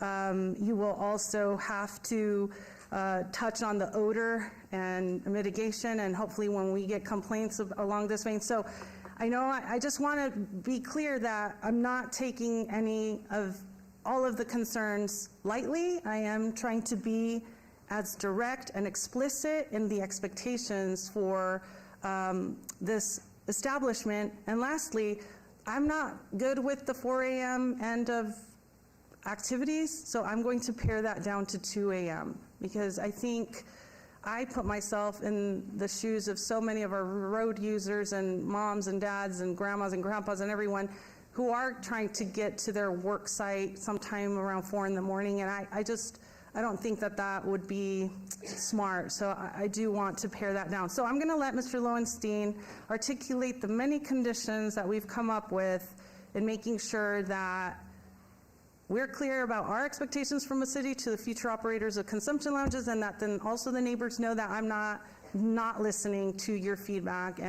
and your knowledge of the adjacency. Thank you, Councilwoman. Through you, Mayor Pro Tem. Just bear with me, there's a number of them, so I'll do a little bit of reading here. So I'm going to start with the added conditions of approval, and then I have 2 amended conditions of approval for the special use permit. So starting with the added conditions, the hours of operation of the business shall be 9 a.m. to 2 a.m. Monday through Sunday.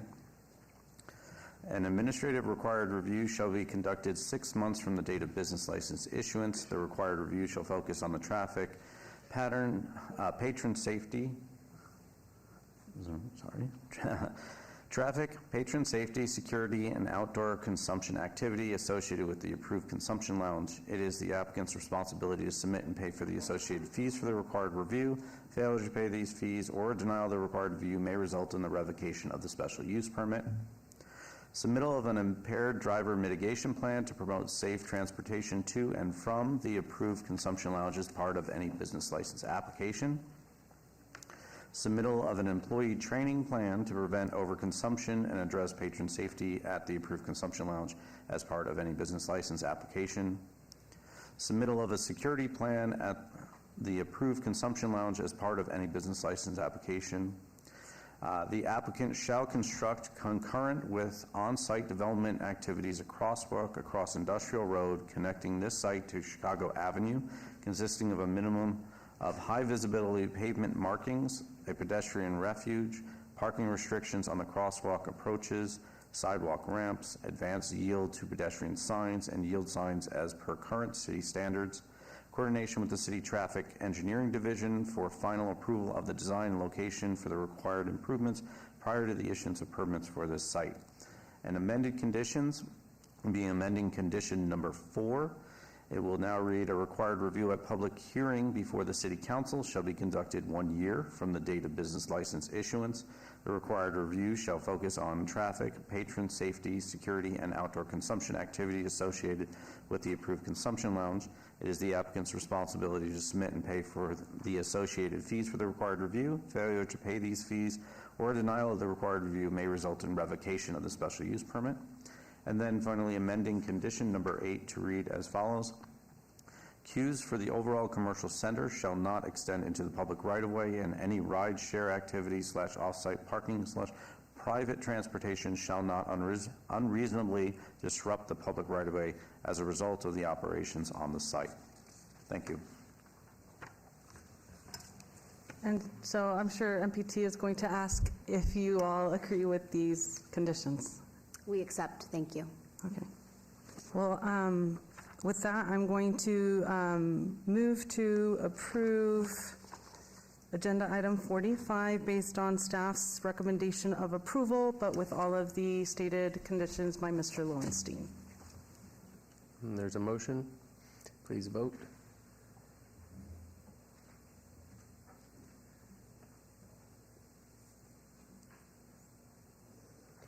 We working?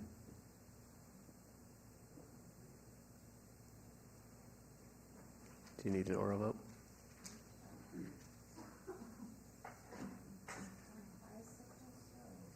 Okay. I'm an aye. Aye. Aye. And I abstain. 1, 2, 3, 4. The ayes have it. That motion passes. Thank you. Thank you very much. Thank you. And Mackenzie, great job.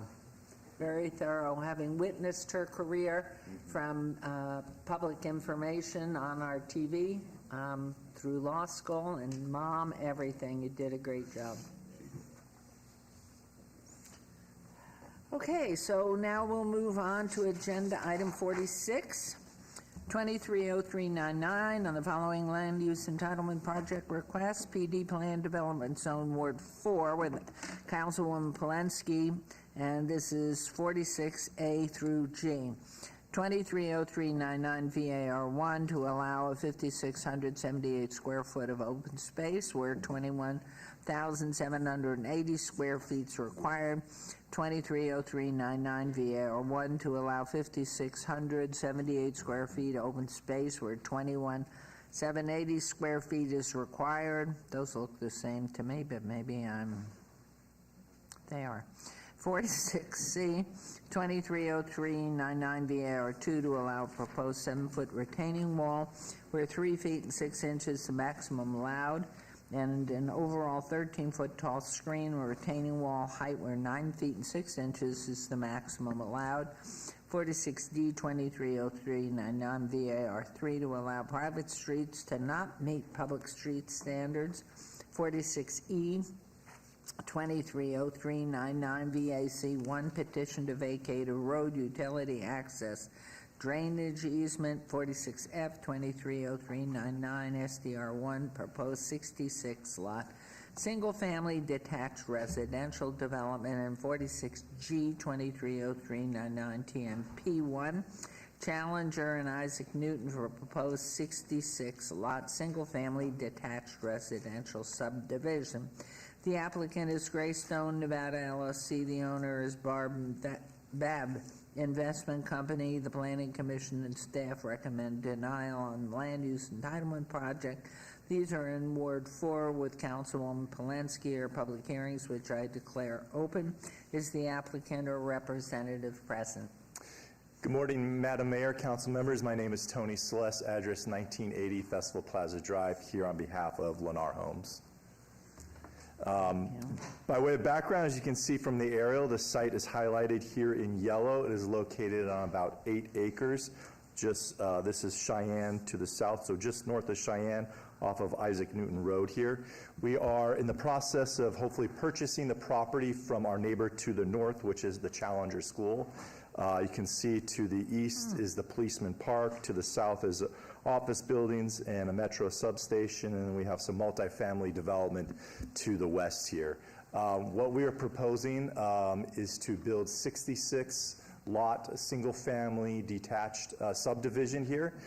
With respect to that request, there's really three large components to this application. We are located in the Lone Mountain overlay, and as such, we need to ask for a modification to that plan. The plan is currently for open space and recreational area, since it is currently owned by the school.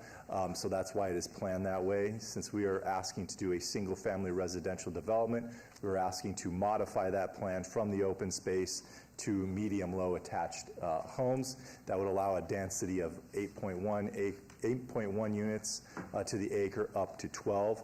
As I mentioned, the site is about 8 acres. We're proposing 66 homes, so it's just over 8 units to the acre, so it will be on the lower end of the density spectrum. The second portion of this application is with respect to the site plan or site development review. You can see right here is our proposed map where we would take access off Isaac Newton and the 66 lots there. Our tentative map would match this as well. The final large component of this is with respect to the variance. We are short open space, and we do understand that one of the goals and policies set forth in Lone Mountain is to encourage park development.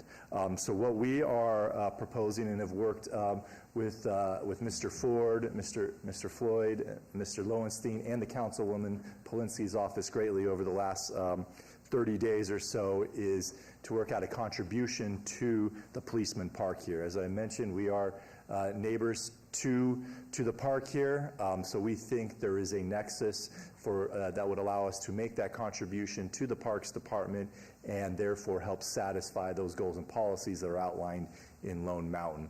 We do have Planning Commission's unanimous support of this and recommendation moving forward. We do agree with all of the conditions, including I know there is a proposed condition that outlines more specifically the contributions to the policeman park, and we do agree with that condition that I think will be read into the record. With that, I'm more than happy to answer any questions you may have. Thank you. Let's hear from Mr. Floyd. But it does say here in my list that Planning Commission and staff recommend denial. Was that fact, Mr. Floyd? The Planning Commission recommended denial or approval? The Planning Commission recommended denial on this one. Oh, I'm sorry. Staff recommended denial. Planning Commission recommended approval. Okay, so my report here is incorrect. So, and you had said they recommended approval. That's correct. Okay, so let's turn it over to Mr. Floyd, please. Mayor Seth Floyd, for the record, I don't always have denial on my mind, just FYI. Mayor, the applicant is proposing a 74% reduction in the amount of required open space as required by the Lone Mountain Master Development Plan. In addition, staff does not support the design of the proposed Stubbs Street terminus, as oversized service and emergency vehicles struggle with turning their large service vehicles around when exiting the development, and deviations from the maximum wall height requirements could be avoided by stepping back the retaining walls. Staff therefore recommends denial of all the applications. Mayor, I do have that condition if you'd like me to read that in now. So if approved, there would be an added condition to 23-0399-TMP1 that would read as follows. This is added condition number 1. Developer agrees to contribute a dollar amount acceptable to the city manager for the city's purchasing and constructing of park improvements within Police Memorial Park located in close proximity to the subject site, and that APN is 138-07-401-017. The developer shall enter into a contribution agreement with the City of Las Vegas to facilitate the contribution, subject to the approval of the city attorney. The contribution agreement shall be executed prior to the recordation of a final map. The city manager is hereby authorized to execute the contribution agreement. Thank you. Thank you, and you agree with that? And I do agree with that condition and all the conditions. Thank you. This is a public hearing. Is there anyone who wishes to make comment on agenda item 46A through G? Please come forward, state your name for the record. Hearing and seeing no one, I will close this. Are any questions, comment from council? Everybody, pardon? Are you coming forward to make comment? Please. Okay, I'll leave it open and reopen the public comment. Good morning, Mayor and Council. My name is Matt Cooper. I'm in-house counsel with Challenger School Foundation. It's our real estate holding subsidiary, BAB Investments, that owns this parcel. What we refer to as Challenger's Lone Mountain campus actually started life as the Shiloh Christian School. It was built by the West Charleston Baptist Church in about 1999. Challenger purchased it in about 2002 and has operated the campus there now for over 20 years. And we plan to be there a lot more years. As you can see from the pictures, the campus itself is located on 14 acres in the middle of 30 acres. So there's a surplus 8 acres behind on the Gowan side, in front on the Isaac Newton side. Challenger School is holding the Gowan side for future expansion of an additional classroom wing, and as well as playgrounds, play fields, and parking in the back. In fact, some of the proceeds of this transaction would be earmarked for improvements, multiple $1 million of improvements to the existing campus.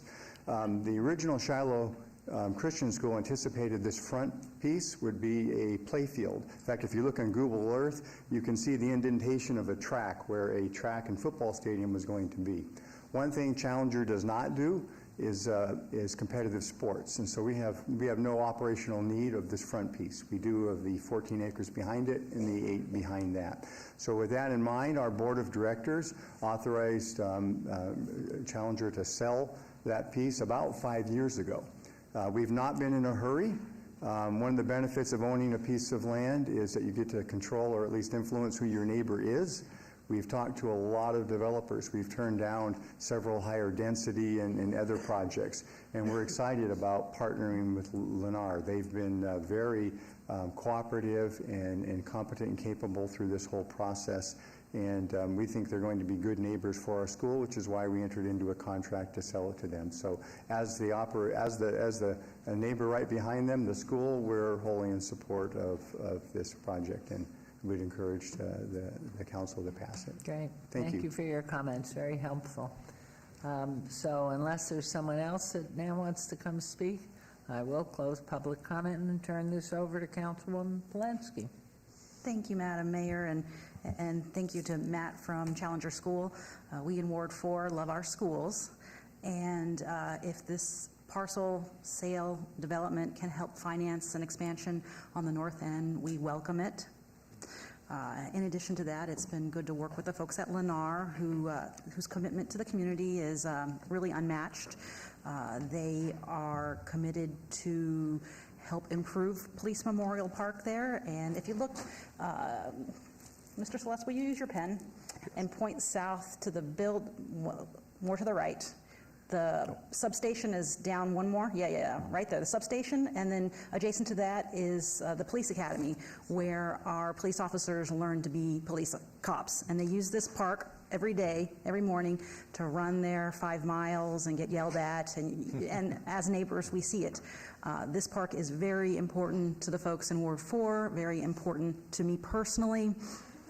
The playground there is in much disrepair, and some of the dollars that you'll be contributing will be to resurface that playground to accommodate those children with special needs, physical immobility problems. It will be ADA compliant, and this is something that we focus as a council to help remediate in all of our wards. So I'm particularly grateful for Lennar to publicly back this project, and I'm so happy that from just basic development, we can uplift all the adjacency.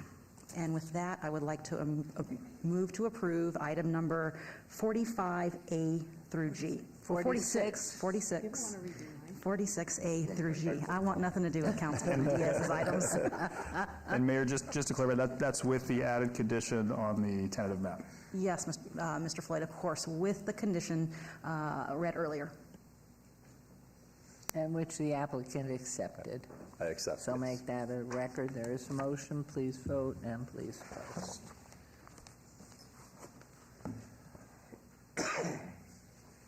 And that motion carries. Thank you very much. Thank you very much, and happy holidays and happy New Year to everyone. Thank you. Thank you. We'll move on to agenda item 47, 230527 ROC1, abeyance item Review of condition, which is a public hearing. Applicant Cash America West, Inc., owner, TTR Properties LLC, possible action, land use entitlement project request for review of condition number 6 of a previously approved special use permit U0091-98, which states the sale of weapons is prohibited at 4111 North Rancho Drive, C2 General Commercial Zone, Ward 5 with Councilman Greer. Staff recommends denial, and is the applicant or representative present? Would you please state your name and make your case? Yes, good morning, Madam Mayor, members of the City Council. Marin Perry with the law firm of Ballard Spar, 1980 Festival Plaza Drive, here today representing Cash America West, doing business as Super Pond. As noted in the application in your backup, this store was originally approved in 1998 by a prior operator, and that approval included a restriction against the sale of firearms. Since the time of that original condition, my client has acquired the store and has 21 other stores in Southern Nevada that do not carry this restriction. I'm not aware of any issues at any of those other stores. No one, staff, we haven't heard, and we know that the notifications did go out to the community and that no cards were received in opposition. If there are specific questions, I'm happy to answer them, but with that, I will respectfully request your approval to remove the condition. Thank you very much. Mr. Floyd. Thank you, Mayor. Seth Floyd for the record. Mayor, typically on these, staff defers to the City Council's previous decision to uphold the condition of approval to prohibit the sale of weapons at this location, and therefore staff recommends denial of the review of condition request, subject to conditions if approved. Thank you. Thank you. Is there anyone here today who has comments to make on agenda item 47 on the Cash America West property? I will close this. And any comments, questions from council before I turn this over to Councilman Greer? Yes, please, Councilwoman Bernie. Thank you, Mayor. I just have a procedural question. Why, I noticed that staff recommends denial. Why did this not go to the Planning Commission? Just as Through you, Madam Mayor. So on a review of a condition, the application goes back to the body in which took final action on it. In this particular case, the council took final action on the item, and there it comes directly to council.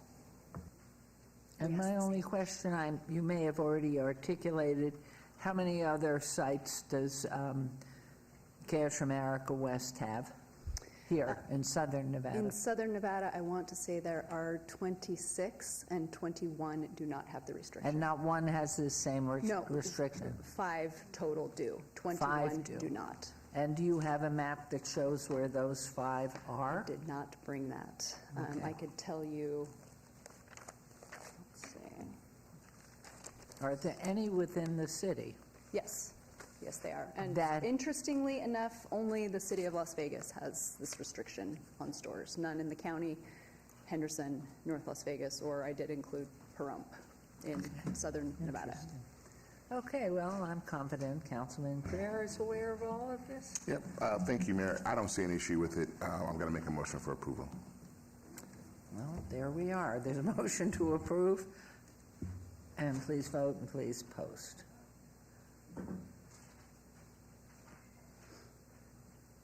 And my question then to you is, and that carries, yes, will you be coming back representing the other 4? We're considering on a case-by-case basis, and of course, we'll discuss it with the appropriate So council can you member. present a map? I'd like to Yes, see where I'm happy the to other even 4 send that to you In fact, just after put this. it online that we could see it unless there's a problem with that.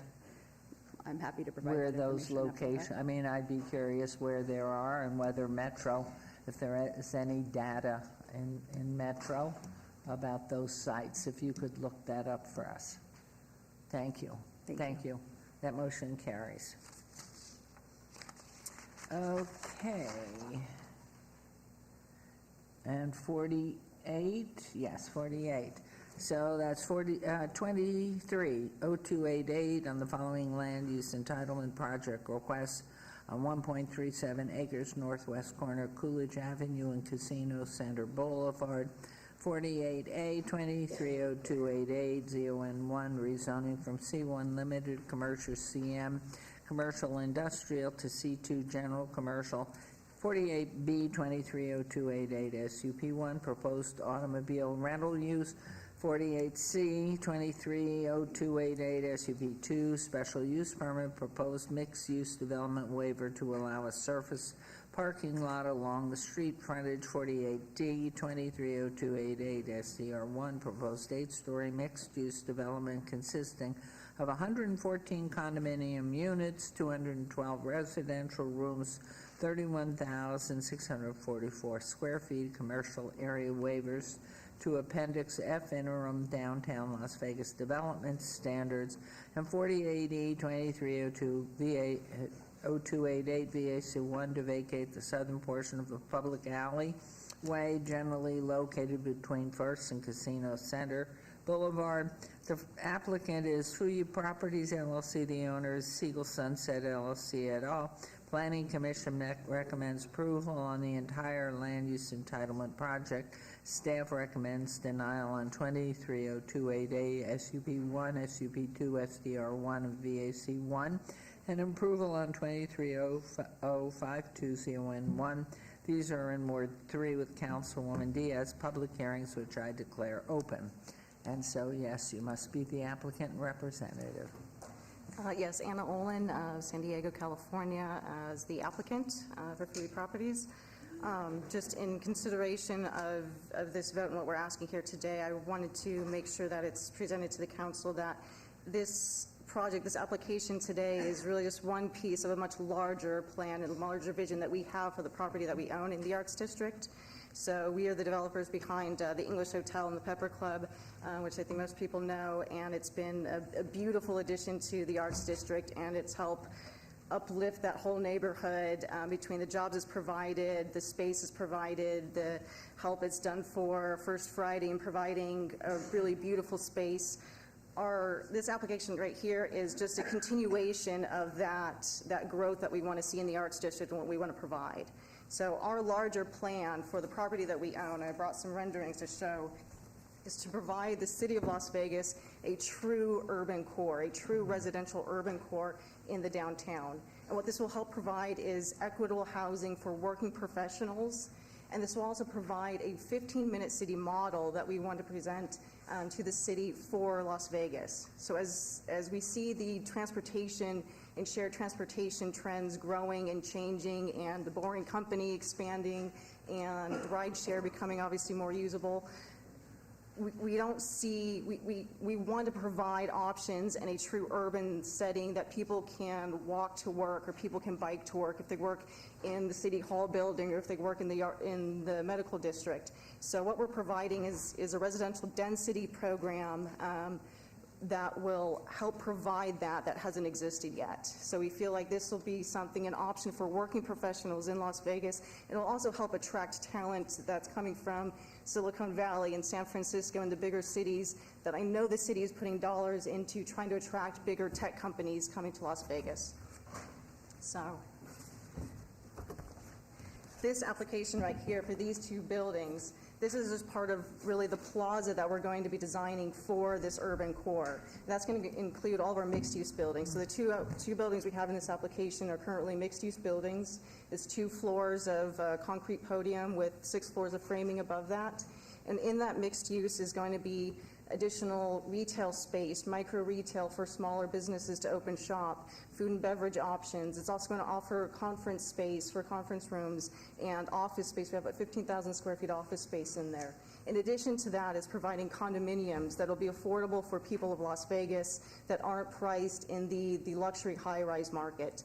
And then as we grow, everything that we're growing around this is going to build more residential programming to that. So this is a critical piece for us to deliver what I think would be an incredible product for the city of Las Vegas that I think is the most complementary to everything that the city has done as far as the money they've put into improving downtown Las Vegas and improving the Arts District. And so we kind of urge your support in building this and helping us to continue our growth down here. And could you make some comment about parking, please? Yes, so parking is a big thing. We understand that there's parking planned in the Arts District. We also understand our neighbors have parking planned. We also understand that that the Boring Company has expansions into the Arts District. We're asking for limited parking here because we don't feel that it's needed for this product. In order to create this 15-minute city model is really about bringing all of the experiences, making them accessible to people when they're already downtown. So it's not eliminating all car use, but it's eliminating the need to own a car. So in our proposal, we're offering a Tesla share program, which means we'll provide residents a Tesla program where they share vehicles for use as they need it. The intention is that most of the people that live down here can also live, work, and play down here, and they don't need a car every day. Not saying they won't ever need a car, but with this program, they won't be restricted by vehicle ownership and needing to park it, and needing to pay for the insurance and maintenance on it, that will provide that option. And I think that's a really incredible model, and I'm so excited that we're actually doing this to do this in Las Vegas, because so many other cities are trying to figure out ways to get around the parking situation. You know, the question's going to come up not, do we have enough parking today? It's, what are we going to do with this parking structure in 7 years when it's obsolete, right? And so we look at cities like Denver and Phoenix that have these zero parking models and how they're making it work, and everyone's kind of figuring this out. For us to provide this option, I mean, we're paying for this. We want to bring this to the city of Las Vegas. We're not asking any dollars from the city for this. We think that this can be a model that will work and will honestly be a model that can be duplicated by any city across the U.S. But to do it here first, I think, puts Las Vegas on the map for providing, new urban planning and reducing carbon footprint among residents, and really just making a better environment for the working class. So the 114 condominiums units, even if you only had 50 cars that are possible, where are they going to park? So we are in negotiations with our neighbor who we know has a parking garage planned right across the street. We also own other land in the area that if parking did need to become an issue, or even temporary or short term, we'd be able to provide that. Okay. Let's turn this over before I go to the public. Let's turn it over to planning, please. Thank you, Mayor Seth Floyd, for the record. Mayor, staff supports the rezoning request as it supports the goals and objectives of the Vision 2045 Downtown Las Vegas Master Plan, and staff is recommending approval of the rezoning request.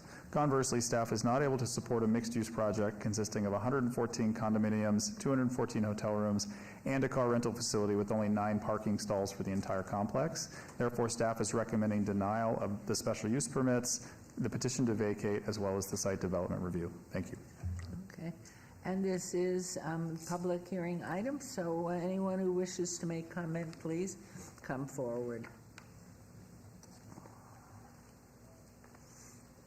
Hi. Good morning. My name is Kevin Shinnick. I own the property directly next door at 915 South 1st Street. And I just want to say I'm in favor of this project.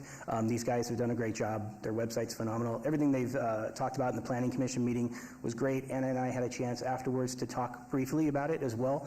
And I just want to, I don't know if a picture will help here, but the only note I have is because my tenants at my apartment complex at 915 have their parking spots directly in the rear that is next to the alley, and I just want to make sure when the alley gets closed off that my tenants still have access to their parking during construction and then post-construction, and then also Republic Services picks up our trash from our parking area. So I just want to make sure we still have that, because we don't really have another option to park for our tenants. I don't know if this will help, but let me see if this will work. Thank you very much. And where is the picture you're showing? Okay, that's my property as best I can tell on this, and I just want to make sure when the alley, I think it may just be drawn incorrectly. Let me get the projector working. You own this property right here. This one. Yeah. This one right here.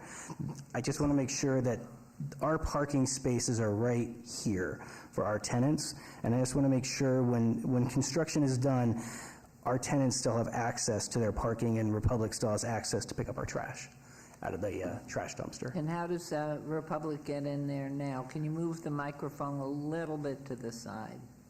There. Nope. Yeah, good. Republic, let me put this over.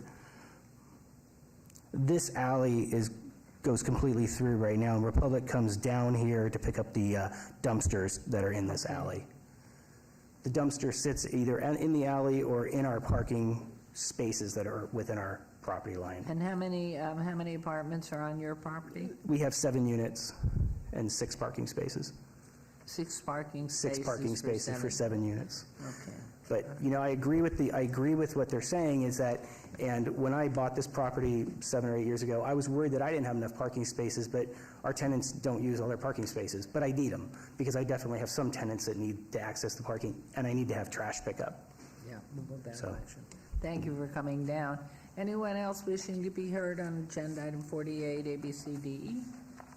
I'll close the public hearing. Any questions? Yes, Councilwoman Bernie, Thank please. you, Mayor. Can you just put up the rendering? I'm a little geographically challenged. So could you just show me where the Pepper Club is in relation to, Yeah, do you want me to put it here? This is helpful. or you could just hold it up and just show. Okay, so this is the English Hotel here. So the Pepper Club is right here, and then these are the 2 buildings it. that we're asking for right now. So the idea is because we're providing, this is about 12,000 square foot corridor, pedestrian corridor, which all the activity will be located, that coincides right with the access into the hotel and the Pepper Club. So all the activity can kind of be focused in there and provide that real kind of core feeling. Any other questions, comments, council before? Yes, Councilman. Please, Knudsen. Thank you. And I haven't talked to Councilwoman Diaz, but I just want to say I'm at the Pepper Club a lot, and I really like the area. And the owner who's put it together has done a phenomenal job, and she walks the walk because she's there all the time. And so I just think it's really exciting, and I do think the vision for the future is what we'll see in Las Vegas, is people working at City Hall and walking to their condo or their apartment. So I think it's fantastic. Really love it. Thank you for investing in Las Vegas. Yeah. Good. Okay, Councilwoman, please. Thank you, Madam Mayor. First, before we get to the business, I just wanted to address the one concern about the vacation to the alley. So I wanted to hear from Mr. Floyd and Mr. Anderson thoughts about how to handle 48E, and if all the considerations about the neighbors have been taken in, and is this viable the way that it's currently being entertained in 48E? Mayor, through you, Bart Anderson, Public Works. The access to the alley, we are requiring them to put in an eastern leg so that the alley still has continuous access to public streets on both sides. So the public services should be able to negotiate that without any real impact to their trucks. The specific parcel that the gentleman identified is kind of south of and west of that dog leg. We'll work with the applicant to ensure that the alley remains viable for that parking location. As currently depicted, it looks like that might be proposed to be part of the vacation area, but we can either exclude that, or if it is vacated, it actually goes back to that property owner. His parking lot would then still have access to the public right-of-way. He'd just have kind of a larger area of parking lot access to it. But ideally, what we'll do is work with the applicant to ensure that that intersection geometry adequately serves all of the interested parties. And we can do that. Condition number 5 essentially specifically directs us to do that. Condition number 5 of the vacation. Thank you. Thank you, Mr. Anderson. I wanted to make sure that folks' apprehensions would be put at ease, knowing that they are part of making sure that we keep everyone with access to their properties for pickup of trash. Trash is very important, so I don't want to stand in that way. But to just echo the sentiments of some of my council members up here that have already articulated, big fan of Weena Zhang's vision for augmenting and just, I think, changing the look and the feel of what's adjacent to English. We've had high hopes in the past with many concepts coming before my time on this council of high rises, and we haven't seen any of it come to fruition. But when Ms. Zhang says she wants to do something, she gets it done. And proof of it is the English Hotel. she was one of the very few projects that were still happening amidst a pandemic. She got it open. She has an amazing space, and I know that it's highly coveted space that people are wanting to stay at, and I want to make sure that we're capitalizing her energy to continue to have more residents wanting to be part of our community. And so I love her Midtown vision. I know that this is one of many projects to come, and I'm super excited about it. And we've been talking a lot about parking, and I know MPT is like, do we really need the parking? How do we push people to not be reliant on their vehicles? And sometimes we do kind of have to create the situation where not much is offered to hopefully change how we think about getting to and from. And I love that potentially many of our city employees will be within a hop, skip, and a jump from where they live to where they work, and then where they love to recreate, because they're going to stay just all here in this fantastic city. So with that, I'm going to move to approve, but I'll check in with planning folks. Is there any condition or anything that I need to iterate before making a motion? Mayor, through you, Seth Floyd, no, there are no additional conditions other than the one that, and that's not even an additional condition, but the one Bart pointed out is already in there. Okay, so I'm going to move to approve agenda item 48A through D, A through E, with all of the stated conditions in the backup. Okay, there's a motion, please vote. And please post. The motion carries. We're looking forward to it, and as has been articulated in English, and Weena has done a phenomenal job. We all are frequent visitors, so. Thank you. It's Happy New Year. hopeful that it's from your mouth to Yes. making it happen. Thank you. Thank you. Thanks. Okay, agenda item 49, 230453 VR1, variance public hearing, applicant owner Radel Ravello Noda. Possible action, land use entitlement project request to allow an existing 6-foot-tall wall in the front yard where 5 feet is the maximum height allowed, and with a 3-foot solid base where 2 feet is the maximum height allowed on 0.11 acres at 2620 Rising Legend Way, RCL, single-family compact lot, Ward 5, Councilman Creer. Planning Commission recommends approval. Staff recommends denial. Is the applicant or representative present? Good morning, Council. My name is Francisco Salinas. I'm here to represent and help Mr. Rydell on his project. And apologies to Councilman Creer that we didn't reach out to his office earlier. However, a lot going on. And it's good to know that little projects like these have to come in front of you guys, just like all of the big ones that everybody else brings. So that's good to know. Simple project. Owner bought the house a little over a year ago. Previous owner had built a fence in the front of the property without a permit. So what he's seeking to do is get a permit for this existing fence, and obviously it's out of code, and really that's what we're here for. If you have any questions regarding the project, the wall, dimensions, we're here to answer them for you. Okay, thank you very much. Let's hear from planning, please. Thank you, Mayor. Seth Floyd for the record. Mayor, the variance application for the front yard wall is before you as a result of a code enforcement action concerning an unlicensed short-term rental and an unpermitted garage conversion and building of a block and wrought iron wall fence in the front yard and corner sides of the property. No evidence of a unique or extraordinary circumstance has been presented in that the applicant has created a self-imposed hardship by constructing the wall and fence without a building permit, which would, at that time, have made them aware of the required development standards. In view of the absence of any hardships, the applicant's hardship is preferential in nature and is thereby outside the realm of NRS Chapter 278 for granting variances, and therefore staff recommends denial of the variance request. Thank you very much. Could you show the other photograph that showed the adjacent properties to this particular home?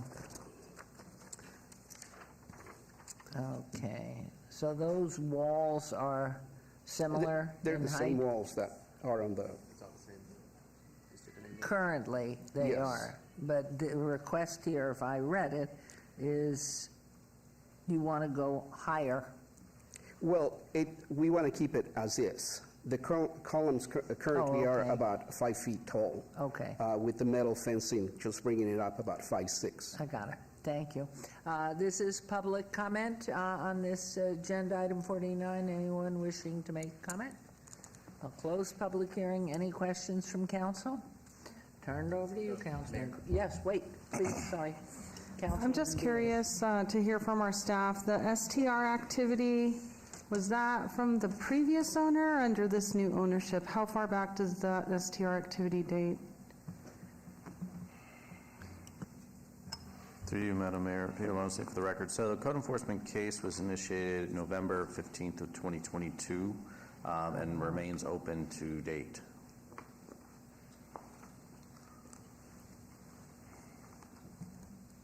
If I could ask, Yes. when did Mr. Ravelo Noda purchase this property? ¿En qué mes compró? Through you, Madam Mayor, December 12th of 2022, there was a deed for change of ownership. We can go through that and see if it's quick or if it was changed from person to person. Okay. So December, there was a change in ownership then of last year? Yeah, okay, thank December 2022. you. Thank you. Okay, any other questions, comments? Okay, Councilman Greer. All right, thank you all. Bienvenido, senor. You purchased a home, purchase it with the wall already up, right? ¿Está bien? Cuando usted compró la casa, la pared ya estaba construida. Sí, estaba construida. Yeah, okay. Yes, yes, yes. So look, I think the wall looks nice, and it adds to the whole house. I think it's fine. So I'm going to make a motion for approval. Okay, La pared se ve bien. Gracias. Okay, there's a motion to approve agenda item 49. I agree with you. I think it looks nice. And please post, there you are. Keep your wall. Feliz Navidad. Thank you much. Take care. Okay, now 50 has been obeyed to February 21st, 51 till January 17th. 52 is net, and 52 we did, so we're on 53. Okay, 230485 and the following land use entitlement project request, 7.32 acres at 1200 North 27th Street, CV Civic Zone, 53A, 230485 Vieira 1 to allow deviations from Title 19.10 CV, Civic Development Standards, 53B, 230485 Vieira 2 to allow 101 parking spaces where 123 spaces are required, 53C, 230485 SDR1 for proposed two-story 88,647 square foot primary public school, 53D 230485 MSP1 for proposed wall sign with an animated LED display and other proposed signage. The applicant is the Clark County School District. The owner is School Board of Trustees. The Planning Commission recommends approval. Staff recommends denial. How do you like that? You're taking on the big guns here. On the land use entitlement project, these are in Ward 3 with Councilwoman Diaz. Public hearings, which I declare open. Hi. Good Welcome. morning, Mayor, Good morning. council members. Chris Dingle, 1180 Military Tribute Place. I'm with the Clark County School District. This is the replacement of Walter Bracken Elementary School. I'm going to turn it over to the architect. He's going to give a brief presentation on the project, and I'll be here to answer any questions. Welcome. Thank you. Good morning, Mayor. Good morning, Council. Brett Anderson with NIT. We're the architect for the project, 7250 Peak Drive, Suite 216. I'm just going to walk you quickly through the design of the site and the building. The project is the replacement of the existing school at the intersection of 27th Avenue and Searles Avenue. It is approximately 88,000 square feet, two-story building.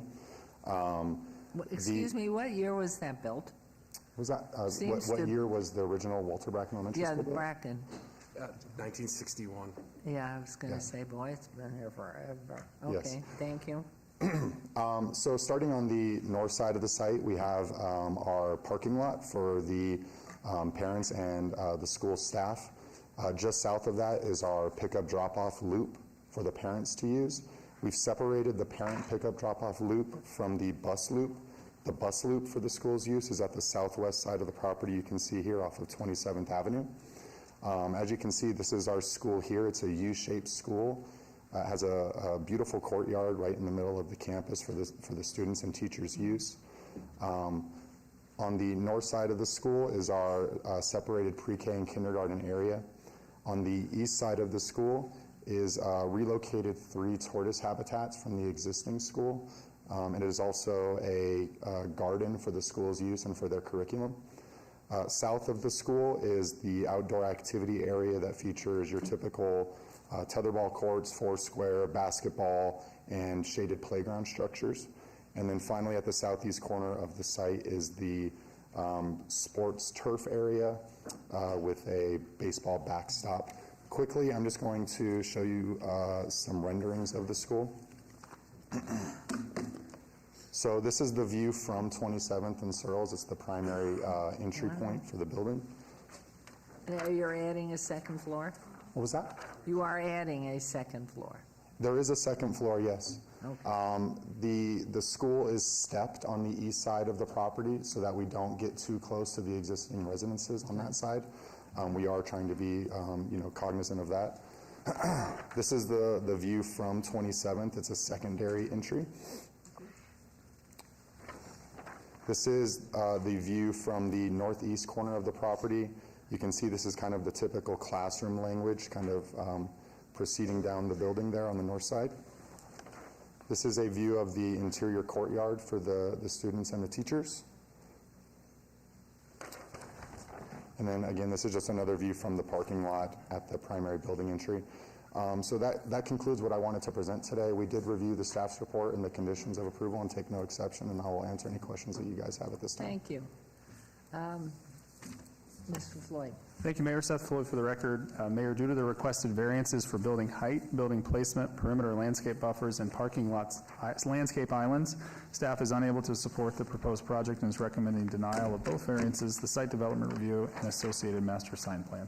Thank you. Thank you. And this is a public hearing. Do we have anyone in the public before I turn it to council? I'll close public hearing. Councilwoman Bruni, please. Thank you for the presentation. The school looks amazing. I have a question. It may sound like a joke, but you mentioned tetherball. Have you thought about pickleball? Only because I know a lot of the middle school and high school programs now are adding pickleball, so just have to ask.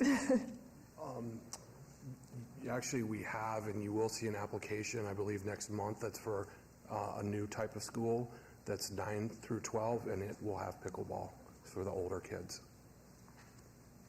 But this being elementary, maybe not. Okay, any comments? Any other comments, council? Questions? Councilwoman, then, yours.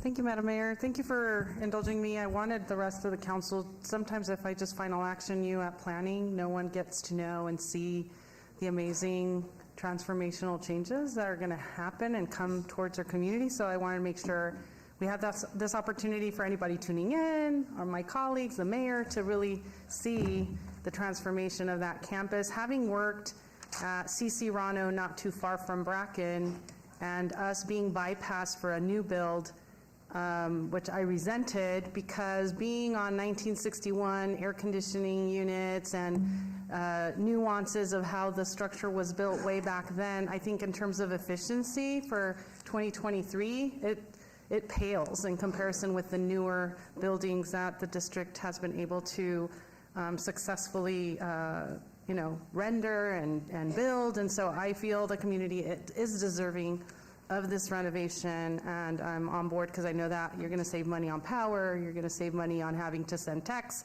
every time to address plumbing or AC or whatever the matter be. We did have a question up here. Is Walter Bracken going to remain, is it a steam magnet currently? Yes, and it will remain. It will remain a steam magnet for the community. Okay, awesome. Thank you so much, gentlemen. With that, is there anything I need to stipulate or articulate, Mr. Floyd? No, Seth Floyd for the record, as long as they've agreed to the conditions, that's it. Awesome. So I'm going to move to approve agenda item 53A through D. Okay, there's a motion. Please vote and please post. Wonderful, we love it. Hopefully the enrollment continues to be strong there. Thank you. Thank you Thank you. very much, Thank you, guys. appreciate it. Okay, we'll move on to agenda item 54, 230496 SUP 1, special use permit, public hearing, applicant XO Liquor Rainbow LLC, owner Rainbow Commercial LLC, possible action land use entitlement project request for proposed 4,000 square foot alcohol off-premise full use at 2300 North Rainbow Streets, 113 and 114, C1 Limited Commercial Zone in Ward 5, Councilman Creer, Planning Commission, and staff. Hooray, recommend approval. Applicant representative, please. Good afternoon, Laura Drea, 520 South 4th Street. As you just mentioned, I'm here on behalf, of Sam Sharma, but as you just mentioned, I come here with staff's recommendation for approval as well as a unanimous Planning Commission vote. Staff's recommendation for approval is an assurance that there is not a proliferation of this use in the area. Code mandates 1,000 feet to the property line of a like use, which includes large box grocery stores. This criteria is non-waivable and is almost prohibitive. We did due diligence on at least 5 or 6 sites to meet this criteria of separation from a grocery store that also sells alcohol. Mr. Sharma is a skilled operator. He has 3 stores. He's in good standing in the valley, and I asked you to follow Planning Commission's recommendation for approval. Wonderful, and of course, our Planning Commission is going to speak to this. Thank you, Madam Mayor. Peter Lowenstein for the record. The proposed use will be located in a shopping center and will be compatible with the existing commercial uses in the surrounding area. All Title 19 special use requirements are met. Therefore, staff is recommending approval. Thank you. Bravo. Okay, this is public comment time, and I understand Simon Zhang is here. And if you please come forward, make your comments, and then we'll hear from anyone else in the public. Lovely. Hi. Here. Oh, sorry. You want to state your name for the record? And Hi, my name is Simon Zhang. Thank you for having me, Madam Mayor, council members. All right, so I'm here to request a condition on the approval of this special use permit. I don't know if you guys could see or not from the plans that were shared earlier, and it's a little small here, but on the southern tip of this property is a dance center. Little girls as young as 3. Classes run from 6 to 10, which happen to be the first portion of prime boozing hours. From my observations, 90% of the parents, I know I'm blocking a little bit, 90% of the parents used to pick up and, or used to enter and exit from this ingress and egress point, which had been open from when this strip mall was constructed in 1998 up until last year when the owner decided to close it.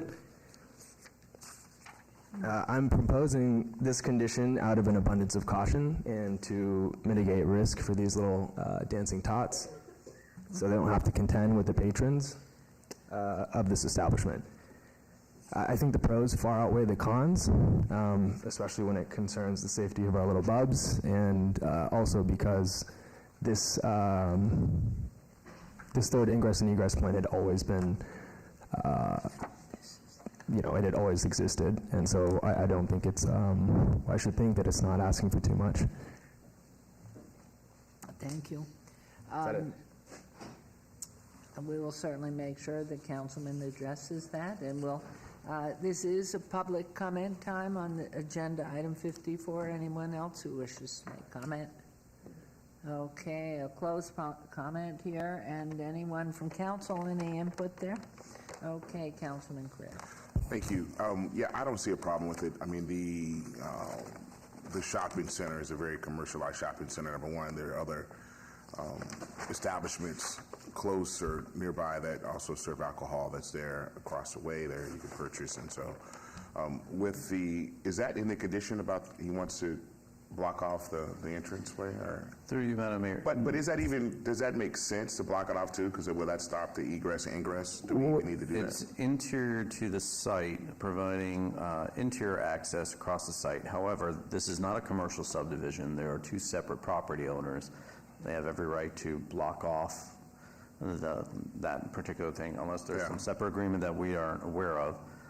So I would be hard-pressed to propose a condition requiring something of an adjacent property owner. Yeah, gotcha. That's what I was thinking. Okay, so I am going to make a motion to approval. You, as you might have mentioned, there's another property owner next to you, so you would, whatever you two decide, you would need to work that out. Certainly, and I understand that, but... But this body's not telling you need to do that. Sorry, come again? Okay, so, well, pending approval, I'm not putting a condition that you close that off. Well, no, I think we're misunderstanding. It's we're not saying to close it off. It's currently closed. I'm requesting that we instill a condition to open it back up so the moms and the dads who are coming to pick up their little girls from the dance studio can do so without having to come into conflict with the patrons of... That's not on the agenda here? Yes. And I don't think that'd be a condition that you would put on. That is something that, because you have another property owner that's next to you. So you can't just come in and say, I want to open that up, and the other property owner... I represent the other property owner. Okay. Yes. So then, sorry, I don't know if you would need another application to do something like that, because then that's going to change sort of the map of both of those properties, and or do they have the ability to administratively make a request from planning to open that up if they so chose? But it's not something we could do now on this particular item. I would still have the same concern. You have an applicant who is a tenant inside a larger commercial center, which the owner gave authority for that application only. The property owner for the subject site is not here to either accept or whatever the condition to open up something with an adjacent property to the south. Right. That was, I would imagine, if the two parties can get together and work out something, then we'll address it if there's needed for any permits or anything like that. Yeah. Okay. We've attempted to. Unless I misheard you, that you said you represent the other property owner. Yes, as the well. adjacent property owner that You own it? shares. You own that property? Represents them. I'm a trustee, yes. Of that property? Yes. Okay, but even if, let's say you have the right to do that, I don't believe that on this particular agenda item that's been agendized, that is a topic that we can address. You would need to fill out whatever application, you would need to get whatever with the city of Las Vegas through the Public Works Department in order to do that. So that's not something that we're looking to address here today. You know, I can't say I fully understand. Sounds like a lot of procedure, but I feel like this is the last kind of City opportunity government. Yes. Yeah. Right, but like after this is approved, then, you know, there's like, I feel like now is a good time to address it, especially when it concerns risk and Let's do this. and safety. Yeah. Let's do this. Yeah. I'm going to make a motion to approve this. Okay. Hopefully my peers are going to approve it. Yeah. You're going to walk out of here getting that, go back, figure out what you want to do, and if you have to come back to the city to get it gone, then come back to the city to get it. Don't convolute the two issues. You got me? Let's just make it easy? Yeah. Hold on 1 second. I'm going to make a motion to approve item 54. Okay, so let's deal with that first. Yes. There's a motion, please vote, and please post. And I would ask you, as they're posting that, is this a city street? Yeah. Okay. There's a lot That's that- yes. why he has to come back. There's a lot that goes into it. Wait, don't go in. Yeah. So look, you can either get these gentlemen's information. If you decide to open that up, then they can walk you through the process of that and what you need to do. If you don't, I wish you all the best in your business. Yes, but it's not up to planning to do this, right? Because this has been erected, right? Do this. We're done with this one. Go talk to these gentlemen, and they'll tell you exactly what you need to do. Certainly. Great. Thank you. Congratulations. Thank you. On getting your approval for your liquor license. I'm from the opposing side here. I'm not. This is Oh, why I I feel like there's been a fundamental I'm misunderstanding. completely you confused me. And I apologize for that, but what I'm arguing for is that, what I'm arguing against is what I'd like to put a condition on this special use permit Yes. Okay, the only thing I would say is if you'll talk to Mr. Floyd or Mr. Lowenstein, I am totally connected. I saw your drawing with the little dance studio that's there, Sure. which currently has the access closed. You want to open it up. You're a trustee on both properties, so they can tell you what you have to do.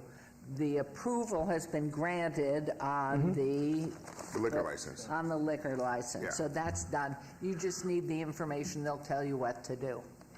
And you're in a powerful position because you represent both properties there. And not Mayor- the alcohol. Mayor Jeff Dorkak, City Attorney, notwithstanding Councilman Creer's not catching who the speaker was, everything he said was 100% correct. That would be, there's not much of a connection between going for an open, bringing down the barrier, opening it up, and an SUP. We're not going to do that today, like you mentioned. No, it's not a general. Right, so. Correct. Okay. So we're on, but that passed. Well, then What sorry you for did. congratulations. Yes. I take my congratulations back. XO Liquor Rainbow, owner Rainbow Commercial, congratulations, you passed.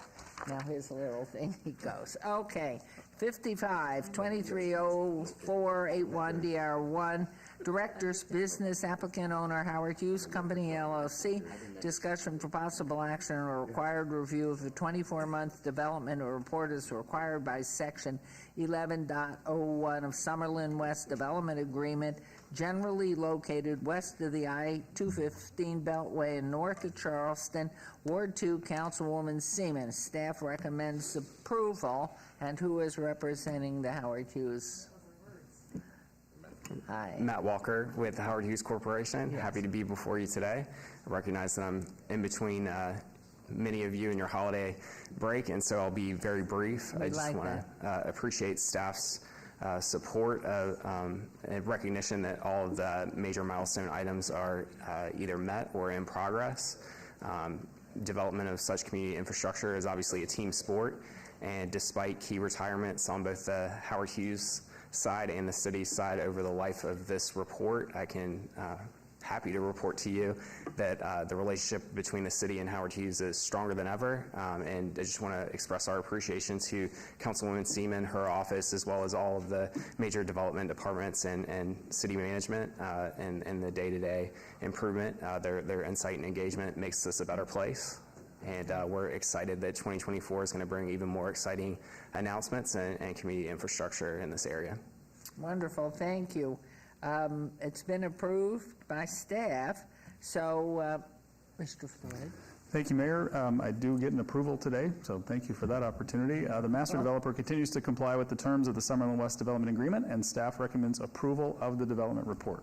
Wonderful, and this is not a public hearing, so unless there are questions from council or comments, Councilwoman Seaman, slam dunk. I am so grateful that you are in Ward 2. You've just done so much for our community, and I move to approve. Thank you. There's a motion to approve agenda item 55. Please vote, and please post. And that motion carries. Thank you. It's beautiful. You're done. Okay, 56, reports and presentations. Report by the Department of Community Development Director Seth Floyd and Southern Nevada Health District staff, discussion of possible action regarding the sidewalk vending provisions passed in 2023 by the Nevada State Legislature. Hello, everybody. Party time. Good morning, Mayor. Seth Floyd for the record.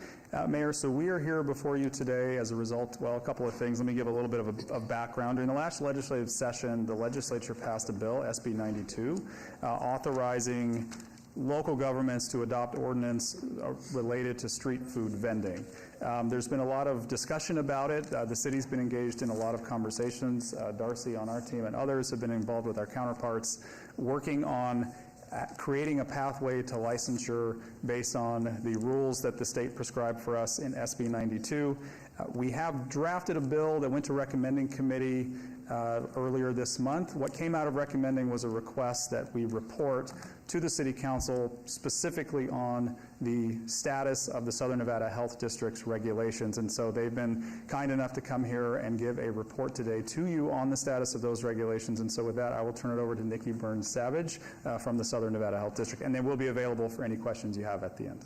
Welcome, and thank you both for coming and spending the time with us, because The discussion was requested as a emerging issue. So, wonderful. Floor is yours, please. So good morning, Madam Mayor and Councilman. My name is Nikki Burns-Savage. I am a supervisor with the Southern Nevada Health District, and we're going to talk to you about some of our requirements for vendors that want to get a health permit under as a sidewalk vendor.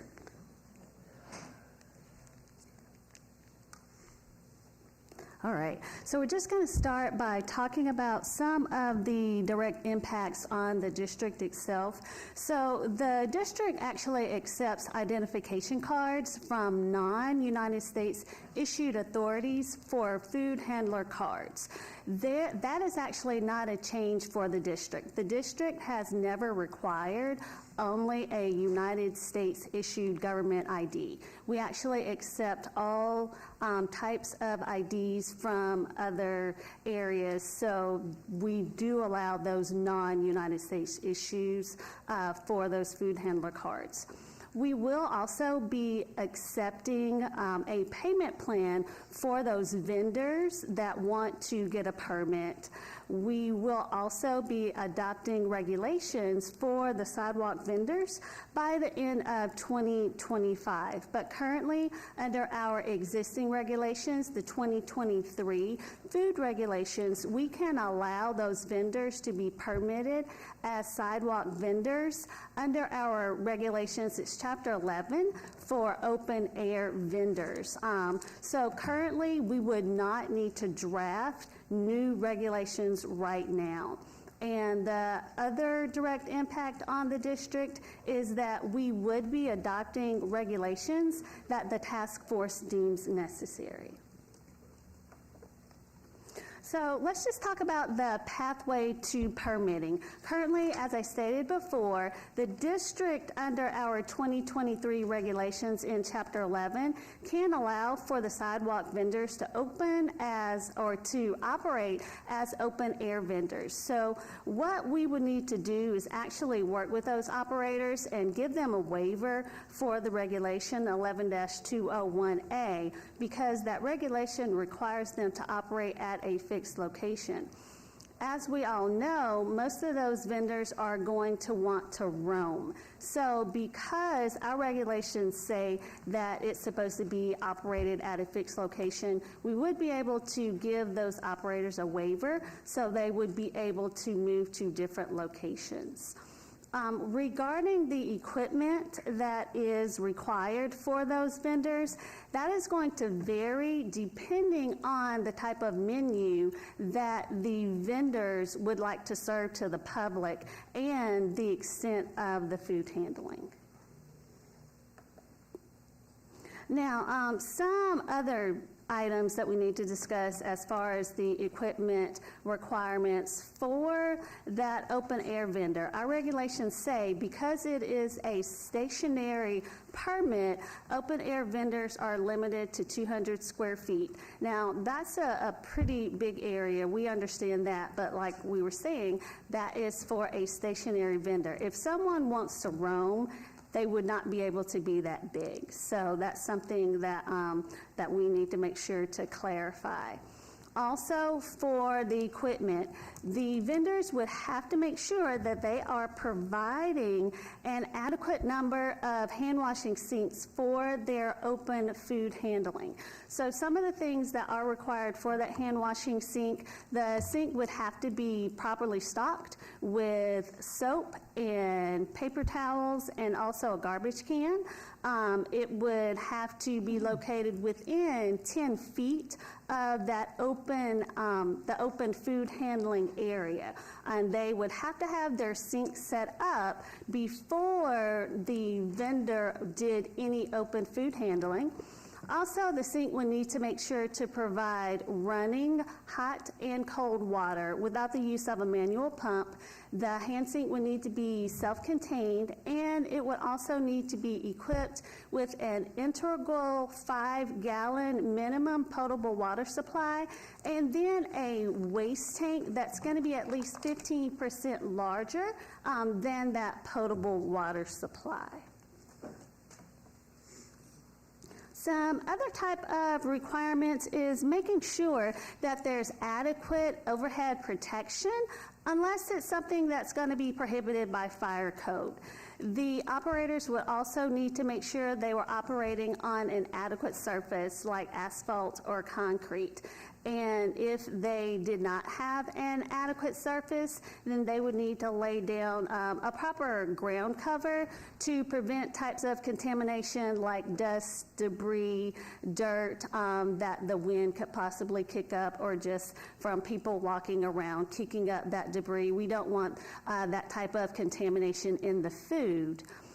Also, the food equipment must meet proper standards that are set by the American National Certification Programs. So those are things that are ANSI certified, ANSI NSF certified, ETL sanitation listed, UL sanitation listed. So those are just some common certifications for equipment.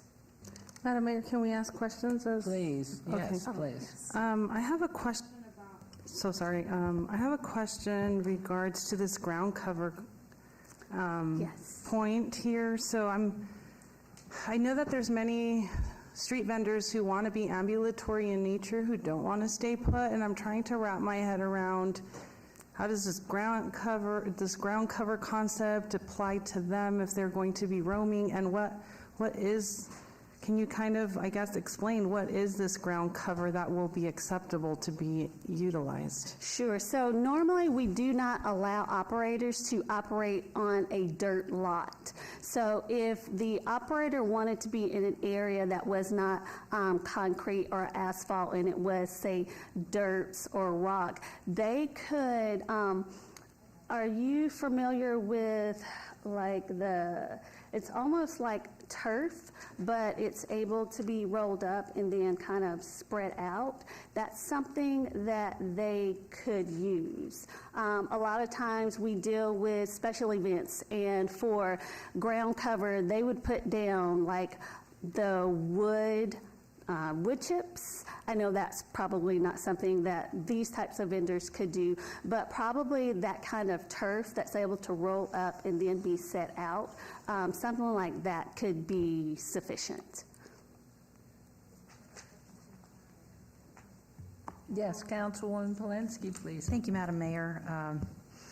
Thank you, Nikki, for the presentation. I guess I should disclose brick and mortar restaurant owner here. And when you were going over the hand washing, it occurred to me that in my establishment, an environmental health specialist comes 2 times, 3 times a year and does an inspection that's unannounced, of course, and that I recall the hand sink has to reach, I think, 100 degrees, maybe 110, within a certain prescribed amount of seconds, maybe 20 seconds. Is that requirement also valid in this instance? Yes, ma'am. That requirement still holds. That requirement would hold for any permitted food establishment. So you are correct. The water temperature has to be a minimum of 100 degrees. And typically, as a rule of thumb, we say that it has to get up to that in at least a minute or less. But yes, ma'am, that requirement still holds true for any operator that wants to do any kind of open food handling. Because you need the heat to prevent foodborne illness, correct? You need to be able to wash your hands properly. Yes, ma'am. With hand washing, that is the #1 thing that we know that can help to prevent foodborne illness is through proper hand washing. Ms. Savage, I really want to thank you both for coming here, and I want to make sure Jeff Dorkak, our attorney, our city attorney here, and Mr. Floyd, of course, and city manager and team. My understanding was we had requested this as a consideration for discussion, because for the public, we are never allowed to meet in the majority to have a discussion. We have to only do it in a public venue.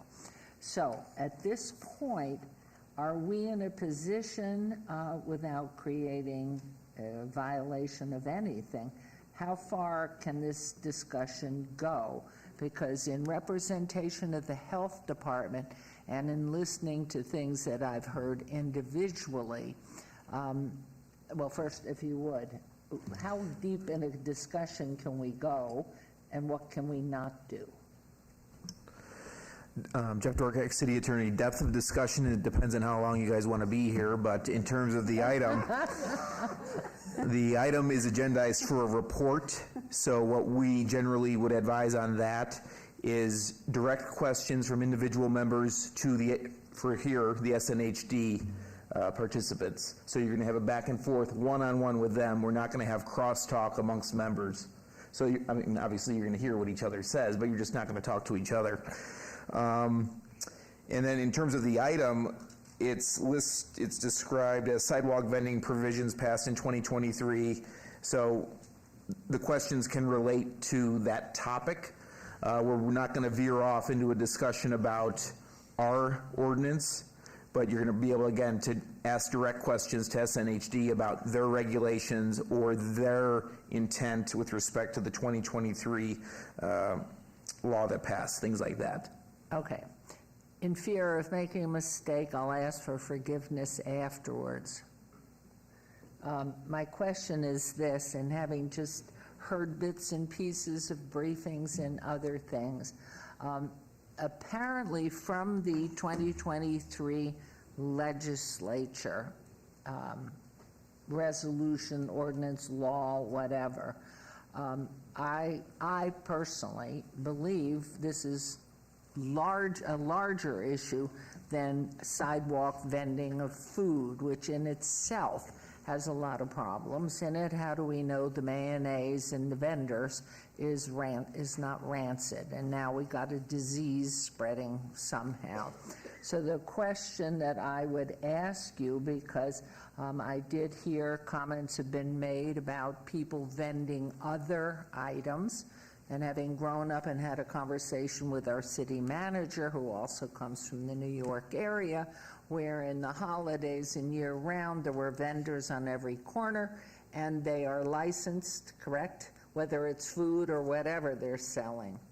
This seems to want to go back to the legislature before it comes to us for a more thorough decision from us as to how we're going to proceed with licensing and of what, because we're dealing with so much and it's so confusing. And I do remember the days of the violation of the Tylenol bottles in the stores where there was some poison put in Tylenol, and now we've ended up with the cover, and especially you can't get into them. So the food is one issue. Then the livelihood of some of our individuals who live here, who rely on it, the cost of the license. There's so many problems, and it seems from the legislature, the demand that we go ahead and address it, it's flawed because they have not been specific enough to make this clear or not clear. So is that something beyond people making comments? No, that was your question. That sounded like a question to the SNHD, and Mr. Floyd's in front of you too, and they can try to answer. If they have an answer, if they don't, they don't. You know, that's a perfectly fine question. Am I allowed to ask them if they are comfortable with how this has come down? You can ask them whatever you want. Thank You're the you. chair. Do you think this is very thorough and at a point that we should be able to make a decision based on what's in this legislative ruling? Honestly, Mayor, as far as the health district is concerned, we are not treating the sidewalk vendors any differently than any other food establishment. So those individuals that are seeking to get a health permit through us will have to follow all of the normal food regulations that anyone else. We do, you know, my office in particular oversees mobile vendors and annual itinerants, farmers markets. We do food manufacturing, all of those types of food establishments. So the sidewalk vendors will have to follow all of our normal food regulations. There's nothing that we are doing any differently for them than we have to do for everyone else. They're required required to follow all of our regulations. We are here to prevent foodborne illness. So it doesn't matter whether it's a sidewalk vendor or a restaurant or, a mobile vendor. Okay. We're going to be looking for those risk factors. We're going to be looking for permitting, doing inspections, and doing the same things that we already have been doing. And were you consulted by the legislature in the particulars of this decision that was made and passed down to us, which also would include license fees? So you can't take a vendor and have him or her pay the same enormity of a year fee that they do in a restaurant. Were you consulted? Were you part of the legislative decision and part of it? I honestly can't comment on that. That would have been a better question for our lobbyist, who isn't here today. He was the one that was doing a lot of the interactions with the legislature and the district, so that would be a really good question for him. So unfortunately, I can't comment on that one. Other than the fact that you were not asked to testify, I would gather. No, You were no. not, either of you were not asked to testify. Correct.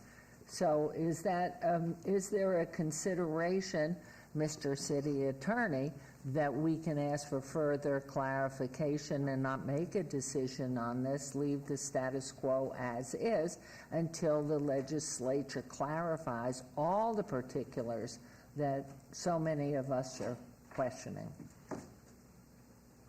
Well, now you're talking about our ordinance, right? If that's how it's come down to us, yes. I think that's a better question to ask and discuss when that bill comes to the whole body in February. Just for the sake of this item, we want to hear what SNHD has to say about it, but if we start going down that road, we're going to really veer off track, Mayor. Okay. So the main thing is, from your vantage point, I mean, certainly I have no idea what council's going to be asking you. I appreciate your coming down. I think this is very flawed for us as a body to be considering, especially since you weren't part, it seems to me, you were not part of the overall particulars as it came down as an edict to us to deal with it, because it's so much broader and there are too many particulars. So I think I appreciate it, and I know you have the concerns, because how do we have the funding to inspect every single vendor that's out there to make sure the mayonnaise, for lack of anything else, isn't rancid, and that their hands are washed, and it's at the proper, I mean, this is so enormous, and it shouldn't have come down to the bodies yet. It's not clarified. So unless there was something I'm missing, that were you, the input to the health department lobbyist, how did the lobbyists get the information that went to the legislature? Good morning. My name's Larry Rogers, for the record, Larryrogers. I'm the manager of food operations at the Southern Nevada Health District, and I work directly with Nikki. So we did speak with Bradley pretty frequently during SB 92. He did get our opinion. That was taken back to the legislature. Whether it was, considered or not, I can't say. Okay, thank you, I appreciate it. Oh, please, let's go ahead, Mayor Pro Tem, please, yes, and then Councilman Creer, and we'll all go. I've said mine. Thank you, Mayor. And I sit on the board of the Southern Nevada Health District, and so I think you guys have done a really great job. And we got briefed on this on a pretty regular basis by Dr. Legan and by Mr. Mayor in our board meetings.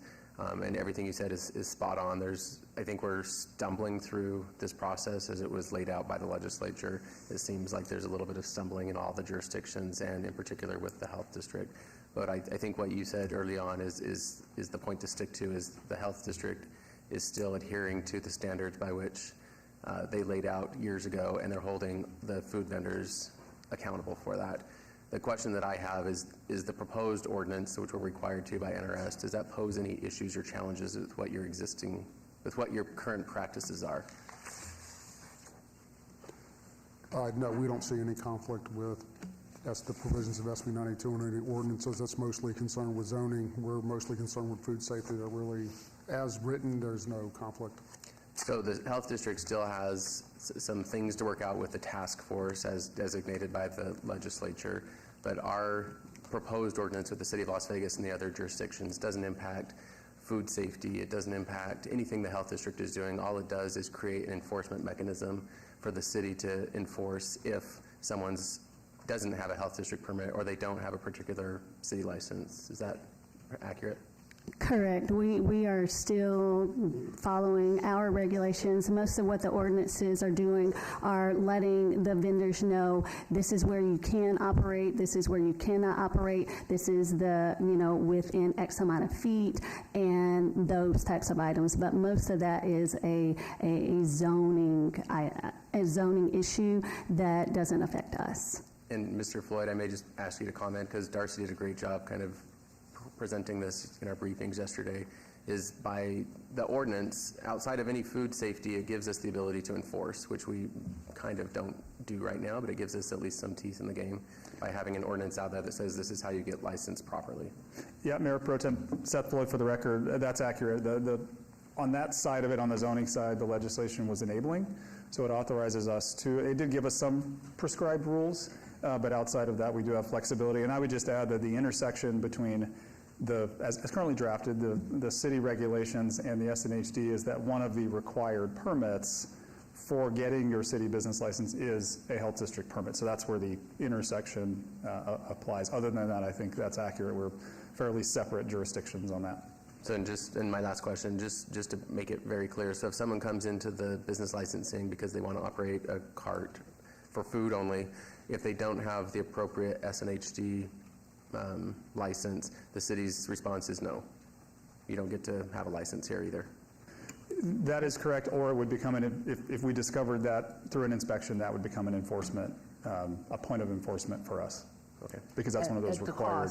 At the cost that's standard for the applicant to get that license. I'll defer to SNHD on that. Our business license fee is, we landed on $150, and that's consistent with the other jurisdictions. Correct. That's for the city, but for the health department. Yeah, they have fees as well. I'll let them address what those fees are.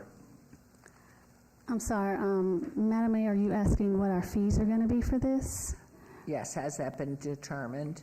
Well, yes, ma'am, that has, because we are going to actually permit them as an open air vendor. We already have existing fees for that currently, and I can give you the breakdown of the fees. So there is a plan for the initial permit. There is a plan review fee. So that plan review fee is $368. So that is a one-time fee that the vendors have to get that initial permit. They also have an annual fee that they pay every year, and that is $376. Okay, thank you very much. Woo. Okay. So please, oh yes, Councilman Creer, then Councilwoman Polensky. Thank you. So on. Thank you. My question has to do with enforcement. What you presented to us is currently what's in place. You said you treat restaurants, open-air vendors, or what have you, the same. How are you enforcing this, and are you enforcing it now? I mean, I have, when my ward representative just the other day, there is you say 200 feet to 200 square feet, as if it's, you kind of hinted to the fact that that's kind of big to be moving mobile. Well, you're going to be very surprised. I'm not sure if you've been out in the streets, but there are some. I had one on the corner of Washington and MLK that was illegally set up at a Bank of America, and it's set up at the Walgreens on Rancho in Washington. It's huge. Lights. It's like it's something. I have a number that sets up along Washington. There's a number that sets up on MLK. And so, are you enforcing? And if not, two questions. Are you enforcing? And then what is the plan for enforcement? Because you can make all the regulations you want to. If no one's enforcing it, then it means nothing. And And then we have chicken outbreaks, and we have salmonella outbreaks, and we have problems and issues. Thank you. So, Councilman, the operators that you just described to us are unpermitted. We have not issued one permit for sidewalk vendors.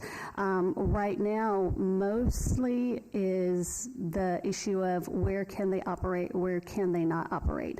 But once we know that, we will definitely be able to move forward. But the ones that you just described, those are unpermitted. They do not have permits. They are not operating legally.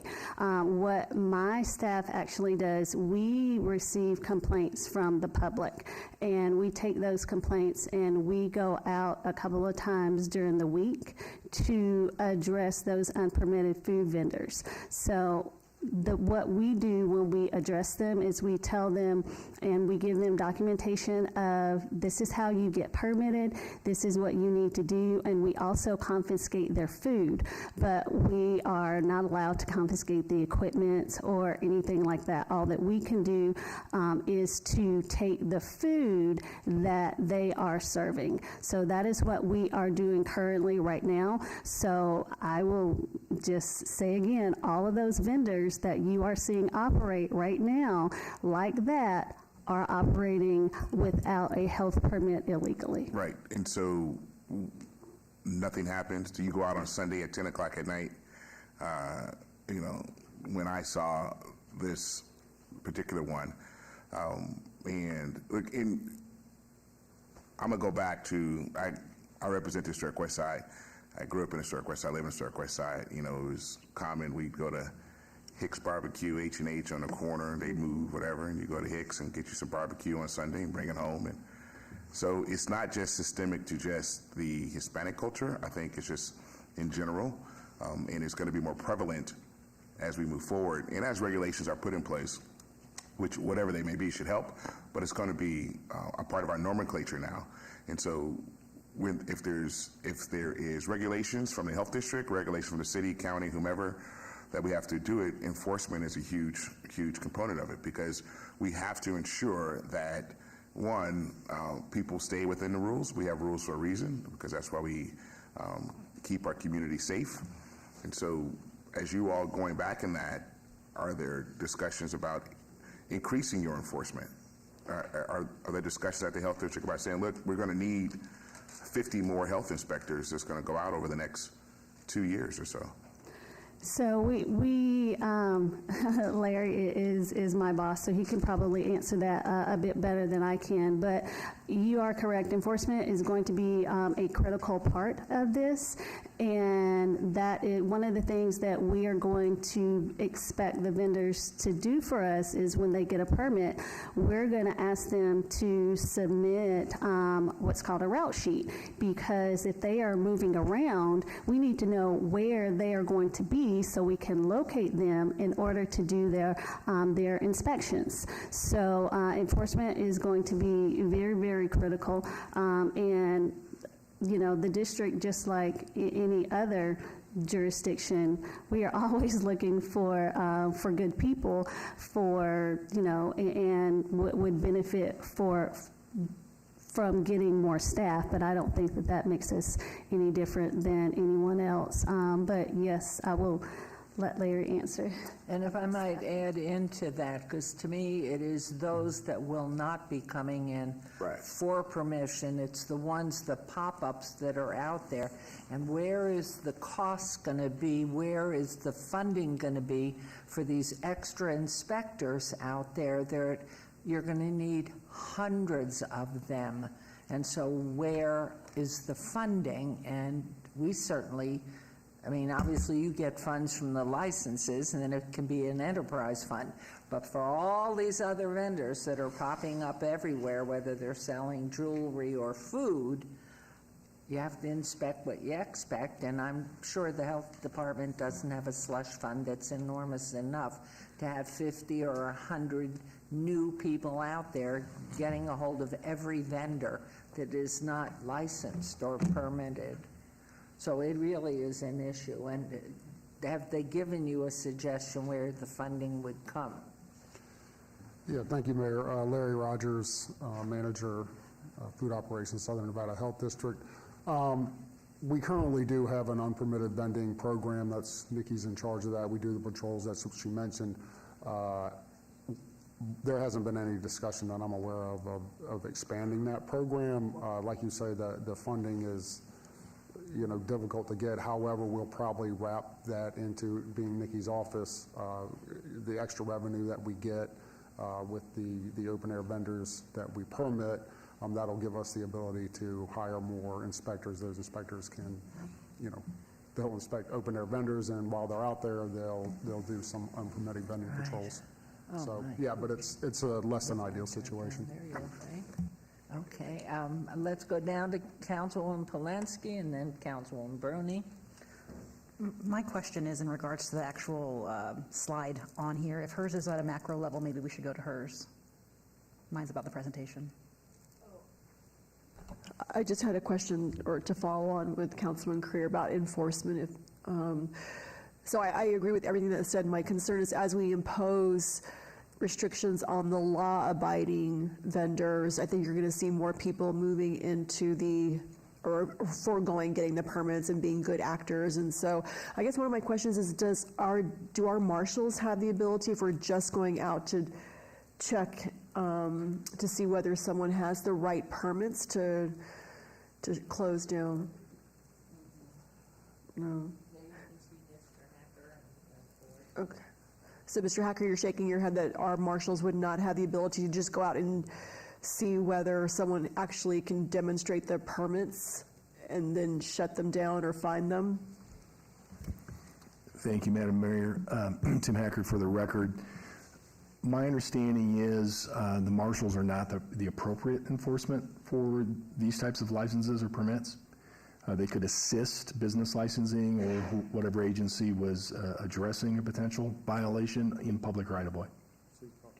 And I guess I'll just add on the record my own experiences. I called last week because my phone was blowing up because we did have some unpermitted vendors in our area, and I called and the health district said that they didn't have anybody on site to send them out. And my concern is, again, the next day they could be gone, and we're just sort of allowing the bad actors to continue. And so it is a real issue I think that we need to address. And I know we've got our government relations director, Randy Robinson, here, but potentially working on the funding for enforcement to support Southern Nevada Health District, because it's all about enforcement. So maybe that's one of our collective Southern Nevada priorities, to ask for funding for more enforcement officers. So happy to work with you. And I also sit on the Southern Nevada Health District Board, so thank you for your work. And Mayor Seth Floyd, for the record, if I could just add, Mr. Hacker was correct. I think the lead, from the city side, the lead enforcement group is going to be our license compliance team. We have been tasked, as a result of this ongoing discussion about the ordinance, with sort of outlining for you all, because there is some overlapping jurisdiction. Metro is also a partner. The bill is a little confusing in that it lays out where you can impose civil versus criminal penalties, which we are still working with the city attorney's office on sorting that out, which does affect then who is able to enforce. But we're working on a further briefing for you to sort of lay out what the enforcement options are that we have in our toolkit, and to assess whether we need other tools in our toolkit. And wouldn't it help too if all the county and the municipalities had similar, so you can enforce equitably around Southern Nevada? That would help. Councilwoman, back to you. Thank you, Madam Mayor. Back to the slideshow. Specifically, my question has to do with the cart.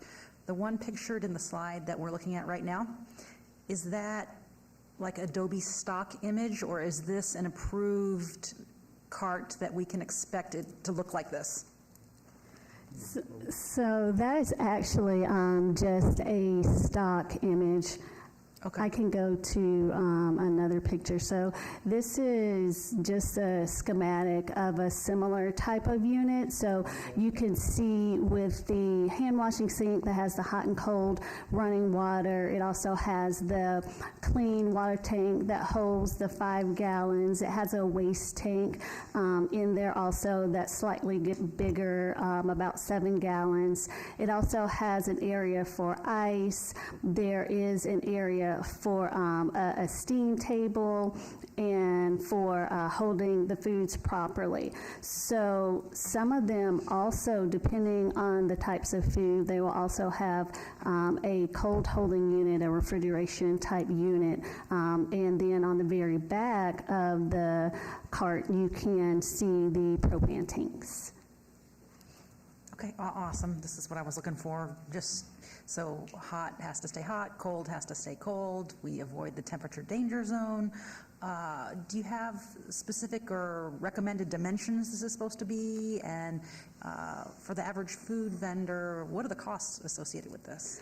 So unfortunately, I do not have just generic dimensions, or I can't really give you a specifics on the cost. There are a couple of different builders, about 4 or 5 builders that are located here in Clark County that would, and I can give you those if you would need those, but they would be the ones that would be better at giving you dimensions and costs, because keep in mind, when we get those plans in for permitting, that's where we get that information. So we don't necessarily determine that square footage, but like I said, our open air vendor permit will allow up to 200 square feet, but typically your normal cart is not going to be that big because you want it to be mobile. And an estimate on the cost of something like this? You know, it really varies on the types of food that they're going to be cooking, whether there's actual cooking equipment on there. We've seen them for as little as about $3,000 for things that don't have cooking on it, all the way up to probably approximately $10,000 with the hot holding, cold holding, your hand sink and everything on there. But once again, the builders would be able to give us a better approximation of what those carts would cost. Thank you. Any Councilwoman, anything more? You're all right? Yes, please. Thank you. Councilman Creer, back to Councilwoman Bruni. You want to follow up? Go ahead, yeah. Thank you. Mr. Floyd, just one follow-up question based on what you said. Were you suggesting that, because I imagine a lot of these illegal folks out there, or folks who are illegally selling food, also don't have our City of Las Vegas business license. So would we potentially have the ability to go out and ask them for a City of Las Vegas business permit? Are we already doing that? Or are we anticipating adding additional people to be able to do that? Yeah, Councilwoman Seth Floyd for the record. Yeah, so as Ms. Byrne-Savage mentioned, similar to their view of it as of right now, all of these are unpermitted because we don't have the regulatory structure to license them. So the ones that Councilman Creer described, and our licensing team gets complaints as well, we get them forwarded from your offices too. Those are all also unlicensed in the City of Las Vegas. We do have tools available to enforce. We are right now doing that by complaint. So as we receive complaints, we go out, and we also do some limited after-hours, night and weekend enforcement on a kind of directed, discrete basis in areas where we know we've gotten complaints. So that's how we're handling it right now. Obviously, if we get further direction through the bill, we will adjust as necessary. As far as plans to add additional licensed officers, I think that's where our further briefing of you on an enforcement strategy and approach will help inform whether we need additional resources or whether we have the resources we need currently. And I did want to make a quick comment about that enforcement. Our office has worked really closely with City of Las Vegas. You know, we work with Darcy and LaTanya, and I can't tell you how many nights our staff have gone out at like 11, 12, 1, 2 o'clock in the morning doing investigations for unpermitted food vending. So that is something that we already do currently along with the City of Las Vegas business license. Thank you. On October the 4th, the New York Times published an article, and I remember reading it. I just looked it up, and it's titled, "Turning to Street Vending, New Migrants Find a Competitive World." I urge you all to take a look at that. If the Health District doesn't have a subscription to the New York Times, let me know. I can help you out. But a couple things in there that were interesting. Legally permitted street vendors in New York City have long complained that the authorities unfairly target them with fines and inspections by turning a blind eye to unlicensed vendors. Right, so they're not picking on, but they're enforcing on the people, similar to Mayor said, the people who have license and are registered. Then they're really getting dinged. And then one other is that the city caps, New York City caps the number of permits given to street vendors seeking to sell food or merchandise, and the wait list to get them have more than 10,000 applicants each. According to Karina Kaufman, who's the director of Street Vendor Project, they have a Urban Justice Center, it's a nonprofit group that specifically assists street vendors. So they've got 10,000 people who are looking applicants to either sell food or merchandise in their queue. Now, we aren't New York City, but this is you can't predict the future, but you can't predict the future, right? If you see what's happening and see what's going on, and I think we need to do a much better job of trying to understand what other cities are doing and what's working and what's not working, and then bringing that here, because there are some precedents that have been set. Please take a look at that article. And there's a couple of articles in the New York Times that talks about street vendors, which I think are very, very relevant, especially as they have received about 150,000 new migrants that have come into New York City as of recent, and they've closed down some markets that have catered to street vendors. They opened some back up, and it's a big issue there. Thank you. And, several years back, probably at least a dozen, dealing with the truck vendors, which I know must have it prominently shown that they have the license. I mean, that seems to be controllable, and we've worked with finding them by lottery, a place to locate. I think the biggest issue here is going to be like so much else. When you find a vendor that has a truck, and we've had this shown to us here at council, where the owner of the truck just puts down the back flap and is selling food from his truck. And so good person, not a good person, healthy food, clean food, bad food. If there is no consequence, no punishment for out on our code enforcement, and I don't know how many people do we now have in code enforcement? Well, Mayor Seth Floyd, for the record, so this would actually be more license compliance than code, but code we have 19 officers, license compliance we have 7? 7 for 155 square miles. It's wonderful. And so when we look to, and again, listening again to everybody here, I know we all realize that if you can't enforce what's there, and if what's there is reasonable and doable, you have nothing. There's no point doing it. So I just, hopefully, and knowing that both Councilman Mayor Pro Tem and that Councilwoman Bruni are on our health assignment, to me, it's very important that even if we start small with your input and help, and when you consider the migrants that have come into this country, they have to eat. And you have to be able to buy food, and you have to have, in our certainly more economically challenged areas, how do we help them survive and have healthy food that they sell? To me, that's the big thing, because you don't know in a day and age like today if you have some miscreant, horrible human being actually out to poison people, which goes back to the Tylenol. That individual was actually trying to do damage. So I think the information, I hope as we go through this, that you will help us work through this and we get the particulars of where your input has been, so that we're hearing from you who are the boots on the ground doing the work. And is it then possible to transfer over through our licensing and code enforcement, if in fact you're only dealing with people, and I even know in New York City, I think these are pretty fancy carts. They were a little less fancy over the years, decades of them out there.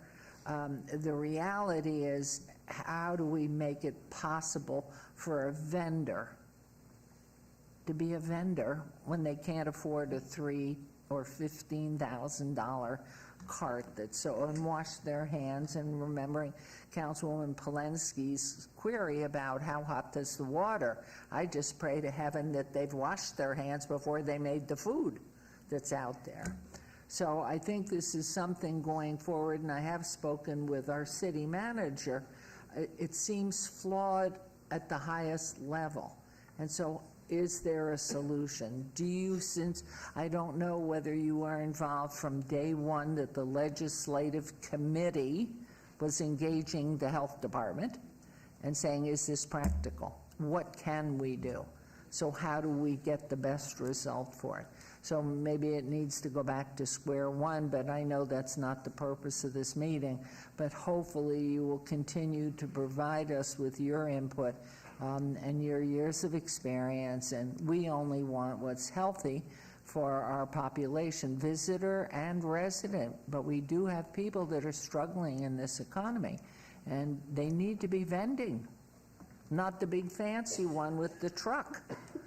These people need to be able to provide for their families, and so how do we get that license for them to do it?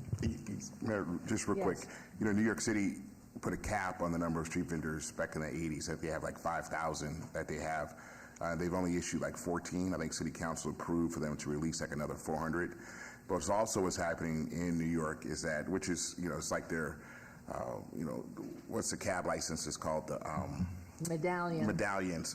They sell that off and they sell it to different family members. They're reselling their vendor licenses in New York, and the ARC talks about some guys pays like $20,000 to have a street vendor license that he pays to somebody who does not live in New York. He's actually moved out of the country. So there's a lot to look at when we're addressing this issue. And I'm not sure if we've really done the deep dive that we really need to understand it and to do it right. Hopefully we can get there, but I don't think it's going to take a lot more to really get it right and to get something in place and just say, you can do it here, you can't do it here, you can have this. There's so many tentacles that go into it. And I think that we owe it to our public to do that research and to be collaborative and to figure out the best route to go about doing it, at least what we think would be the best route. We're just sort of piecemealing it, which I've always say, government does one-outs. Let's put this law in place without really understanding it. There's a lot of research out there that we need to understand, a lot of data we need to understand, and let's put together some sound policy that makes sense, that's going to allow people to do it legally, that can keep people safe, and that we all can, that's enforceable, right? Instead of just sort of saying, here you go, and then figure it out later. Thanks. Thank you. Any other final? Well, again, we thank you all. This has been very helpful, but hopefully it's just the beginning of our exploration. How do we help all the people all the time? And then maybe make it something that the whole Southern Nevada Health Department, you own all of Southern Nevada, so get us the plan that's going to work comprehensively. I think it's terrific, and thank you. We appreciate it. Thank you. Thank you, Mr. Floyd. Okay, we now are at a point of setting the date. Yes, are we? The public hearing dates and appeals from the City Planning Commission meetings, dangerous buildings or nuisance litter abatements, correct? Will do, thank you. Okay, and now we're into our second and final citizen participation. Comments made during this portion of the agenda must be limited to matters within the jurisdiction of the City Council. No subject may be acted upon by the City Council unless the subject is on the agenda, scheduled for action. If you wish to be heard, come to the podium, give your name for the record. Matter of discussion on any single subject, as well as the amount of time any single speaker is allowed, may be limited. It's your opportunity to address council, but council is not able to respond or engage in dialogue. Let's set the minutes at 3 minutes, but we give a little license to this gentleman. Thank you, please. Thank you, Madam Mayor, City Council, Daniel Braisted, BRAISTD. Oh, your mic's not on. No, you got to get in front of the mic. Oh, you have to get in front of the mic. I couldn't figure it out. Thank you, Mayor, City Council. Daniel Braisted, B-R-A-I-S-T-E-D. I have a number of items to go through, so I'll go until the bell rings. Items for the new individual in charge of Park, Recreation, and Culture Affairs. The East Las Vegas Community Center. It's been 2 years since an expenditure of $40,000 for a mural, and nothing is on that building at that prime corner telling people to go into the building and use the computers and use the items. And it's been 2 years. It was a mistake. It should have been corrected. You could paint something. Their computer lab is empty.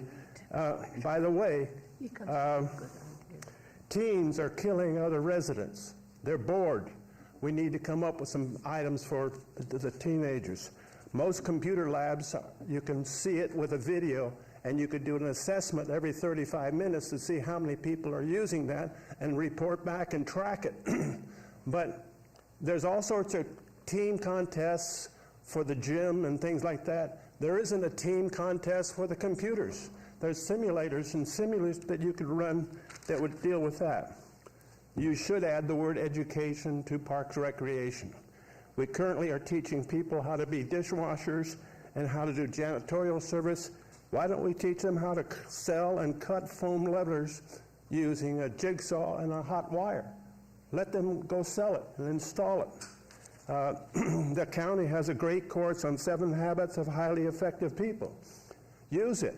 Teach them some techniques that'll teach them how to deal with conflicts and get through their day. They can also have classes on Google. 3 square meals at the East Las Vegas Library, Monday and Thursday. This last time they had a movie playing that was not teaching the homeless anything. You could use that to either prepare slides that would encourage them to change their life. I don't know. Now, and then they should have a placemat where their food is that would list the current recreational items that are going on over at the East Las Vegas Community Center right there. So when they leave, they say, hey, I'll go take a class in this. We don't do that. CES is January 9th and 12th. Is the city doing anything to promote and work with CES? Any of our C-level managers in charge of business development, do they have any booths promoting Las Vegas going into the Expo Center in the Venetian? 4M just happened. It was December 13th and 16th. Well, these people were here in town attending a medical convention, and did we have a booth at that event, at the Venetian, promoting medical districts? So I passed this on to Pro Temp, and he can do whatever he wants to. But they were talking about red light therapy. They're talking about medical frequencies. They're talking about red bear things. There's a device to change the brain, so we need to look into that. But we don't look for it. It comes to our town, and we ignore these conventions. Thank you, Madam Mayor, and season's greetings. Thank you. Happy holidays to you, and Happy New Year. Okay. Anyone else? I will close public hearing, and we will move into emerging issues. Do we have an emerging issue? No, we're not seeing an emerging issue today. I think we emerged through the health department. All right, we'll now move on to agenda item 16, which is our council member recognition.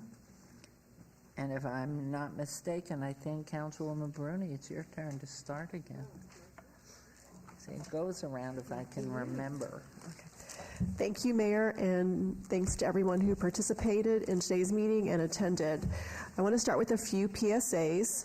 First, December is Impaired Driving Awareness Month. According to responsibility.org, Nevada has one of the highest rates of alcohol-related fatalities in the country. In 2020, there were 317 alcohol-related accidents, 83 of which were fatal. Please, again, if you're out enjoying the holidays with your family and friends, please consider calling an Uber or Lyft or a friend if you've consumed too much and had too much fun. Many of us who converted our lawns to desert landscaping may find that they have old bags of lawn soil and lawn tools collecting dust in your garage. Please consider donating them. Don't throw them away. Please think about donating them to one of the 4-H programs in our community. Last week, I was pleased to donate my old lawn soil to Cadwallader Middle School in Ward 6, where they have a school garden and desert tortoise program. And here's a number or an email, cc4-h@unr.edu, if you have some old lawn soil and things you want to donate to one of the programs. And I don't know if I'm just, if middle school kids are getting taller or I'm just super short, but you can barely see me in the back with these really tall middle school kids. Is that you there? You are shrinking. You're shrinking. Ward 6 is thrilled to partner with Girl Scouts Troop 123 to host and organize a toy drive that will benefit kids at Real Talk Youth Impact Project, which provides services, supports, and mentoring to some of our at-risk kids. Please consider dropping off toys in front of my office, or you can bring them to our satellite office at the Centennial Hills Y. We've been very busy the last couple of weeks. We were pleased to host the second annual Posada Ecuestre, which was sponsored by Escaramuza Charra de Colibres de Nevada. Thank you to Metro and to our marshals who came to support us and enjoy some of the fun. It was a wonderful celebration of Latino and Catholic cultures, which really celebrated to our amazing, unique horse culture in Ward 6. Last week, I was pleased to chair the Civilian Military Council Holiday Luncheon, and Mayor, you would be very proud. We received carols or listened to carols provided by the kindergartners at Meadows School. They did a great job, so your legacy continues on. We had a great presentation from UMC, which talked about the amazing partnership between UMC and our military medics. I would like to just thank once again Deputy City Manager Sabra Newby for joining us on our last Access City Council episode. It was great to talk about the different programs she oversees, focusing on our unhoused.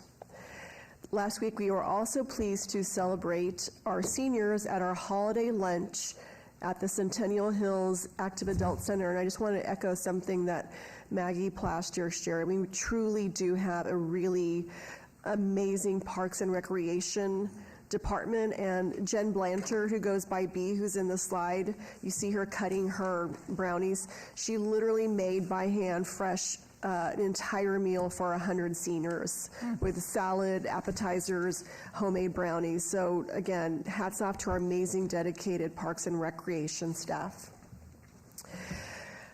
I hope you enjoy the break. When we come back, we will be in full force. We have our first event on January 10th. We'll have our quarterly small business breakfast at our Centennial Hills Y from 8:30 to 10, Wednesday, January 10th. Please RSVP at Ward 6 at lasvegasnevada.gov. That same night, we'll be working with or partnering with Councilman Seaman to host our human trafficking prevention event, again at the Centennial Hills Y. Please feel free to RSVP at Ward 2 at lasvegasnevada.gov or Ward 6 at lasvegasnevada.gov. And we're excited to talk about this really important topic. On January 11th, we'll be hosting our Bocaditos with Bruni, again at our Centennial Hills Y office from 8:30 to 10:30. And then we imagine that we all pick up, or we know that we pick up a few pounds during the extended holiday season. And so we are pleased to partner with Councilman Alan Polensky for an event that will help you get back in shape. We're doing a Love for All Pickleball Family Tournament on February 17th. Please register or call our offices for more information. And as always, we always want to hear from you, so please join our newsletter at Ward 6 at lasvegas.gov or call our office at 702-229-5463. Thank you, and happy holidays to everyone. Stay safe. Thank you very much. Councilwoman Polensky. Thank you, Madam Mayor. The Las Vegas community came together to lay Trooper Felix and Sergeant Abate to rest last week.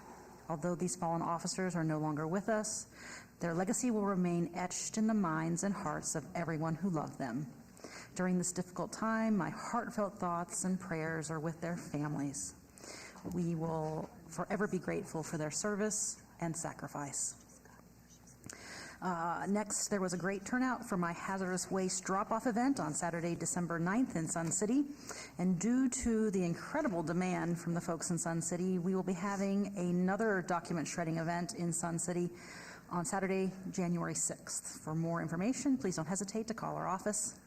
And last Thursday, I had the opportunity to attend the Polar Express, located at small but mighty Cimarron Rose Community Center in Ward 4. All the families who attend had a fun time enjoying live performances, treats, cocoa, and a visit from Santa. A big shout out goes to Christian Carducci and her staff for putting together such an incredible event year after year. On December 14th, I had the honor of attending Cambriero Elementary School Holiday Assembly. I handed out fortune cookies to all the students, and a true Santa and a gem of the Las Vegas community, Mr. Bobby Ellis, graciously gave every single student a new pair of shoes. Oh, they're nice. And a Booyah toy for Christmas, not from the Dollar Tree. Some of those kids got drones. Beautiful. And next, last week, I had the opportunity to host holiday luncheons for our very own code enforcement team and the officers and staff at the Northwest Area Command. I'm truly grateful for Eric McCoy and his department, and for Captain Raul Rodriguez and Northwest Area Command for the tremendous work they do for Ward 4 and the City of Las Vegas. Last Monday, I attended the DREAM graduation with Captain Lepore and the other officers from the Summerlin Area Command. DREAM stands for Discover, Redirect, Empower, Advocate, and Mentor. This is a 12-week program designed specifically for troubled youth to put them on the right path. I was, again, so proud to watch 32 kids graduate from this awesome program. Next up, this slide are the faces of 6 children who are currently missing in Las Vegas. That last one, I've never seen one so young, the age of 8, same age as my son. Let's try to get them home for the holidays and safely back to their families. If you have any information, please don't hesitate to contact the Las Vegas Metro Police Department Missing Person Detail. Information is on the slide. And next, happy holidays for me and my Ward 4 team. This has been my first year as serving as councilwoman for Ward 4, and it has exceeded my expectations. I am continually honored and humbled by the trust and faith that's been put in me, and I look forward to an incredible and productive 2024. And lastly, please stay connected with me and my staff on social media platforms. Contact us directly at 702-229-2524. As always, we are here to provide any assistance that we can. Thank you. Thank you very much. And let's return to Councilwoman Bruni, who has a guest that arrived. Please.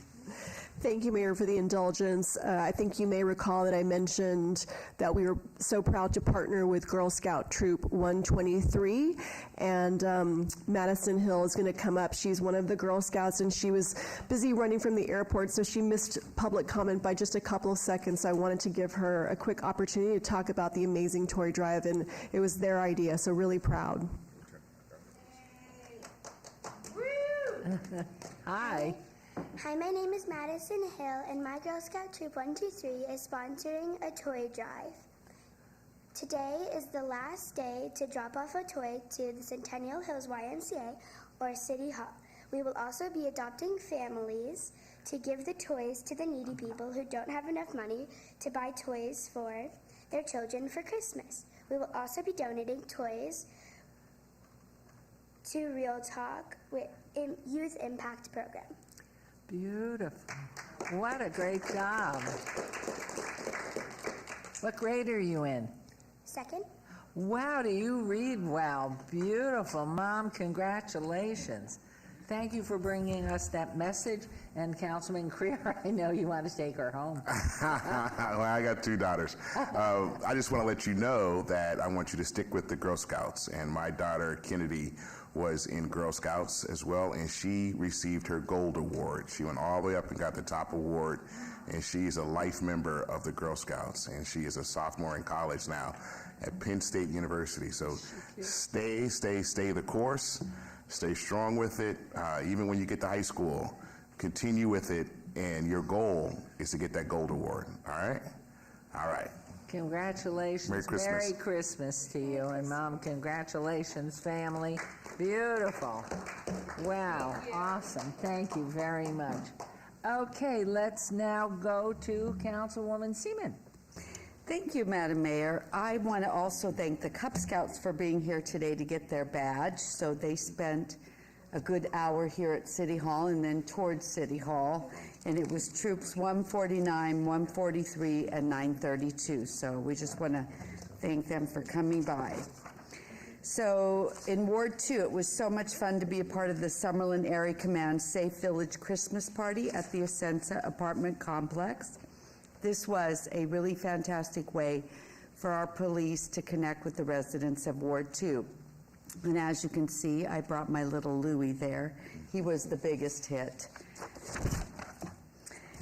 And I'm grateful to all those who joined us at the Ward 2 Holiday Mingle. I want to thank Arsene at the Cobblestone Cottage for hosting it. It's always great to gather with old friends and make new ones as we celebrate the holiday season. We had another great breakfast buzz in Ward 2 Biz. Thanks to Summerlin Area Command, Captain Lepore, Lieutenant Alvarado, and our City Marshal Paul Hertz for answering all the public safety questions.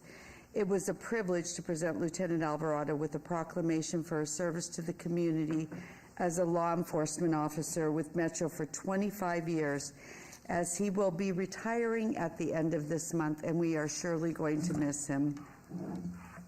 I want to thank our city marshals and my team for joining me in spreading holiday joy at the Summerlin Hospital Medical Center in Ward 2. It's always special for me to visit the children there during the Christmas season and share a teddy bear, a tree ornament, and wish them a speedy recovery so they can be home by Christmas. The Mira Villa Community Association party in Ward 2 was so delightful. It was community gathering, and so grateful that they invite me to be part of it. Some of the things I did around the city, I presented a proclamation at Monday's Dark at the Palms, recognizing them for raising money for local nonprofits. I considered it a great privilege to present the Excellence Awards for Vegas Legal Magazine. And we welcomed, I should say the mayor and I, Mayor Weinberg of Aventura, Florida, to our beautiful city and gave him a little tour of City Hall. So our upcoming events, again, reiterate what Councilwoman Bruni said. This is a very important anti-human trafficking prevention event, January 10th in Centennial Hills YMCA. So just email us at ward2@lasvegasnevada.gov if you would like to attend. We'll have Metro detectives there who will help and let people know how they can protect their children from being groomed. Our next breakfast buzz and Ward 2 Biz will be Saturday, January 13th from 9 to 10 at Veterans Memorial. We have a couple of pets you can adopt from the Nevada SPCA. We have Jackson, who's a mixed breed retriever. He's about 71 pounds. And then we have Casanova, a domestic short-haired male cat who's about 8 pounds. If you would like to adopt these or any other animals from the Nevada SPCA, you just need to email them or call them at info@nevadaspca.org. If you would like to have your business in Ward 2 featured on our social media, just contact my office at ward2@lasvegasnevada.gov, or you can call our office at 702-229-2420. If you have any issues in Ward 2 or concerns, you can just email us again at ward2@lasvegasnevada.gov or call my office 702-229-2420. You can scan the QR code for our information, or you can reach us on Facebook, Instagram, X, and Threads at Victoria D. Seaman, or LinkedIn at Victoria Seaman. Thank you, Madam Mayor. Thank you so much. Councilwoman Diaz. Thank you, Madam Mayor. Just want to congratulate Maggie Plaster again on her ratification and taking the helm for Parks and Rec and so much, and Office of Cultural Affairs. I know she's going to do amazing. I also want to give a special shout out to Christy Garnes and her fabulous special events team for organizing, planning, and executing more than 50 events during the holiday season this month of December for all of our residents in the city. And that is a monumental task that I think is worth lauding. So I don't know how she does it. I don't know how she remains sane through all of it, but she does it with a lot of love and dedication to all of us. So I wanted to put that out there.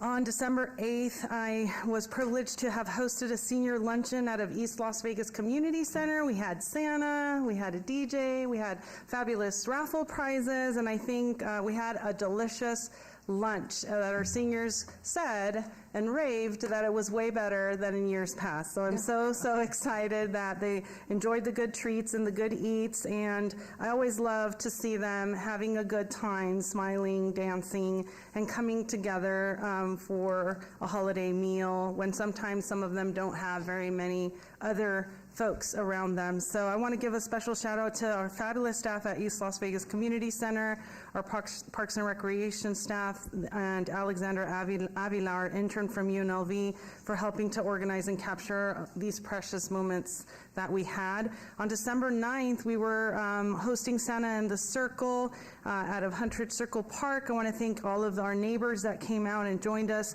for this cherished holiday tradition in the Huntridge neighborhood community. Cookies were plentiful. We always do a cookie exchange. We had hot chocolate and coffee for those who wanted to partake in those. And I want to extend a special thanks to Erika Martinez for organizing this joyous neighborhood event, but also to the Downtown Dance Conservatory, who brought their little ones to dance for us, and also Mariachi Gavilanes from Monaco Middle School, who also performed for those in attendance. On December 9th, I was not able to make it to the Posada Equestre hosted in Councilwoman Bruni's Ward 6, but I want to thank all of those who did partake in the festivities. Councilwoman Bruni was there. I know North Las Vegas City Councilwoman Garcia Anderson was also there at Bradley Park. So I just want to, again, extend congratulations to Escaramuzas Charras de Colibris de Nevada for organizing the event and offering a different type of posada with horses involved. And it was just wonderful to see our young generations participating and learning of some different holiday traditions. On December 16th, we had our Winter Wonderland out of East Las Vegas Community Center. I'm so grateful for the incredible support that made it a smashing success. We also had a posada this evening on the 16th. Special thanks to our generous sponsors, of course, City of Las Vegas support staff, La Campesina 96.7, Coolsville Tattoo, Commissioner Tick Sagerbloom, and Sacred Heart Tattoos for helping us share the joy with 1,000 toys we were able to procure to put in the hands of our youth. And that charity, generosity, and caring about humankind is what really makes these holidays extra special. So I really, really appreciate everyone. On December 18th, we had the Mingle Jingle at Stupak Community Center.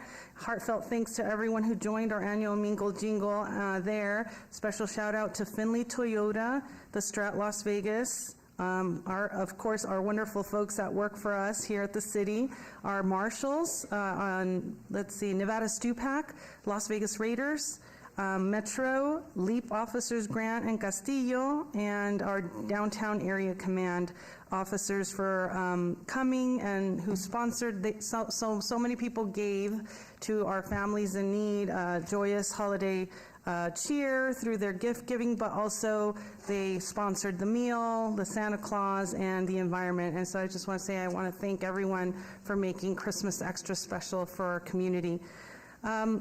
We know that our kids are out of school right now. I do have a 12-year-old at home, and so those who may have challenges right now for daycare with kids being out of school, wanted to just put it out there that winter break camp is happening at many of our community centers through December 29th. So if you are in need of some support, make sure you look into it.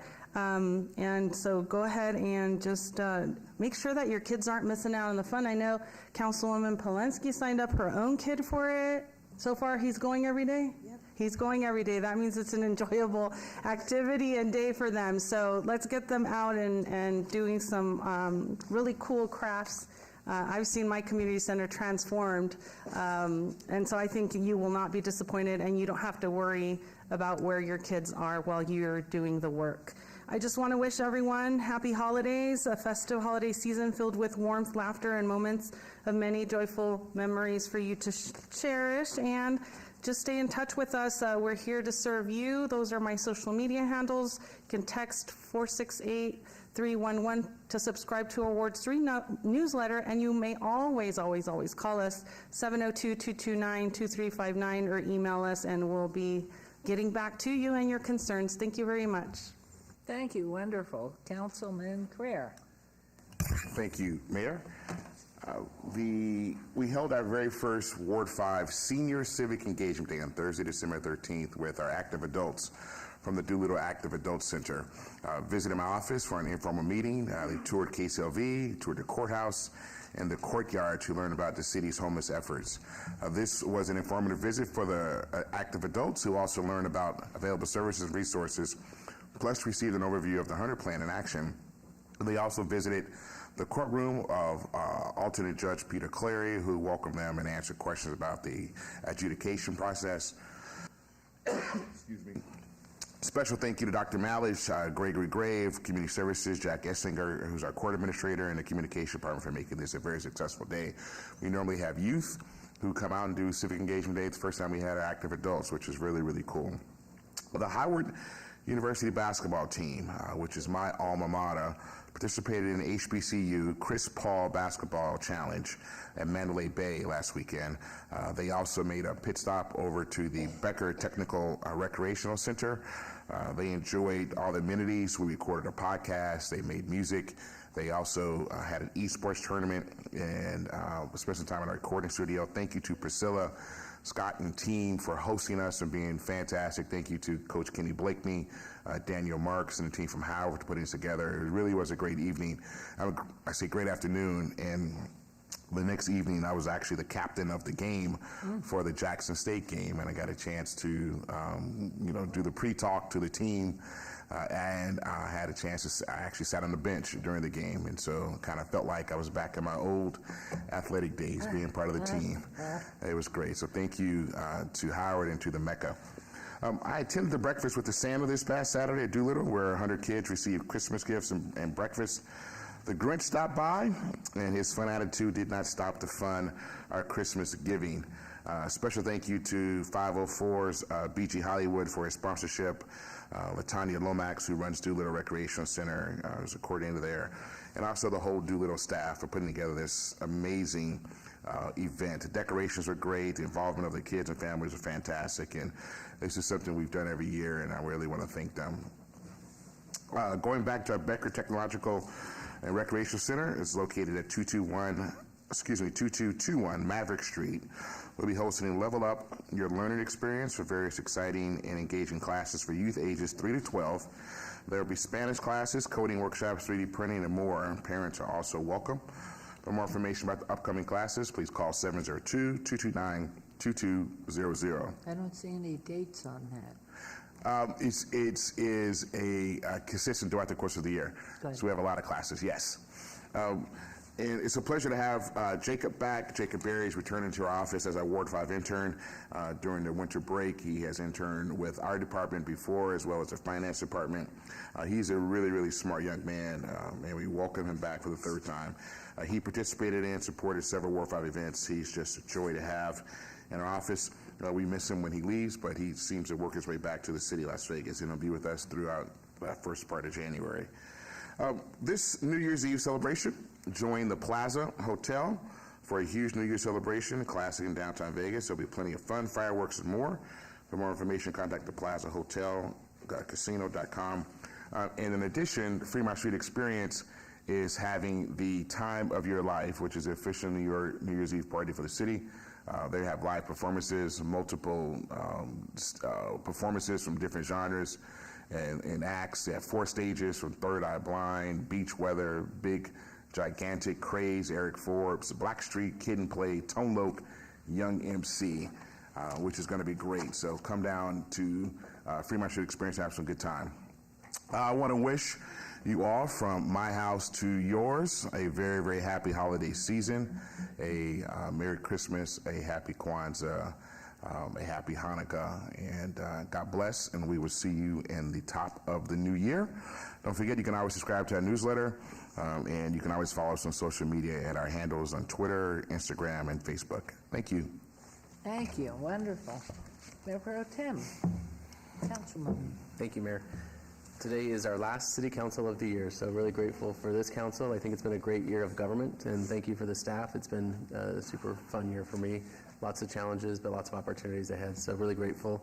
And there is no Brews with Brian this week because I don't want to, basically. So see you in January. I'll still have a brew, but just not with my residents. Not today. Not today. Not tomorrow. Not next week. But after that, I'll be up for it. But you can reach out to me any way you like. There's lots of ways to call me, text me, Twitter me, Facebook me, Instagram, all those things. There's people that will watch that with me and will respond as needed. Thanks. And at midnight, New Year's Eve, on 3rd Street stage, we're all invited if we can squeeze on there at midnight. No, she's going to be asleep. Anyway, it's a lot of fun, and every year it's just been a wonderful celebration. But we have so much about which to be grateful. We've had some really tragedies, and we've lost a lot of people that were so influential in doing things for others and being caretakers. But the reality is it's a family of people in this city that really like to participate and believe in the quality of what we're trying to do. We have an incredible staff of people under the leadership of Mike Jansen and his team. We have the most phenomenal law enforcement, fire and rescue, our parks and recreation, our accounting and finance department, our public information. There's just not a piece of this city that isn't beyond the best. And so as we celebrate with happiness and joy and gratitude through the various celebrations, because we have many, and best to celebrate them all, not with the brews necessarily, but certainly with the joy. You know, we're so rich in our diversity of cultures and foods and everything. It's great if you can participate in it all, but certainly I wish you all safety. I thank this wonderful bench of people. I would not forget our lawyers, because they keep us straight and narrow and don't let us... I was listening for it. I was getting concerned. Yeah. And he's running a very tight ship, let me tell you, but he's got a great staff, and they are so diligent, good, and protect us all so well. We're very grateful and always open if there's help. But I know as we go into this human trafficking, I do remember we've been working on this for over 12 years, and the very first meeting I went to, there was a donor. When you try to think of how you impact something, how do you impact, or how do you reach to make a connection to somebody who's being trafficked?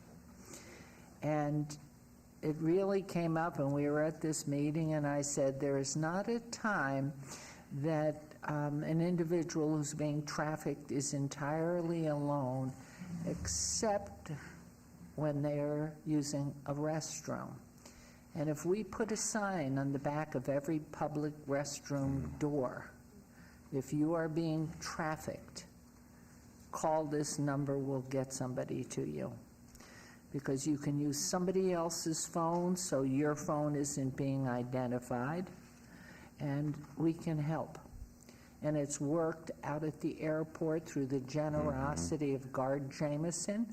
From the very beginning, 12 years ago, we made a contribution that we could do this. And it's important, because life is good, and when you look at the list of those children that are missing, most of them are teenagers. And so it is something we can do, and we're all working very hard to make sure that families are reunited, that children grow up to have a wonderful life. and life can be great if you make good choices.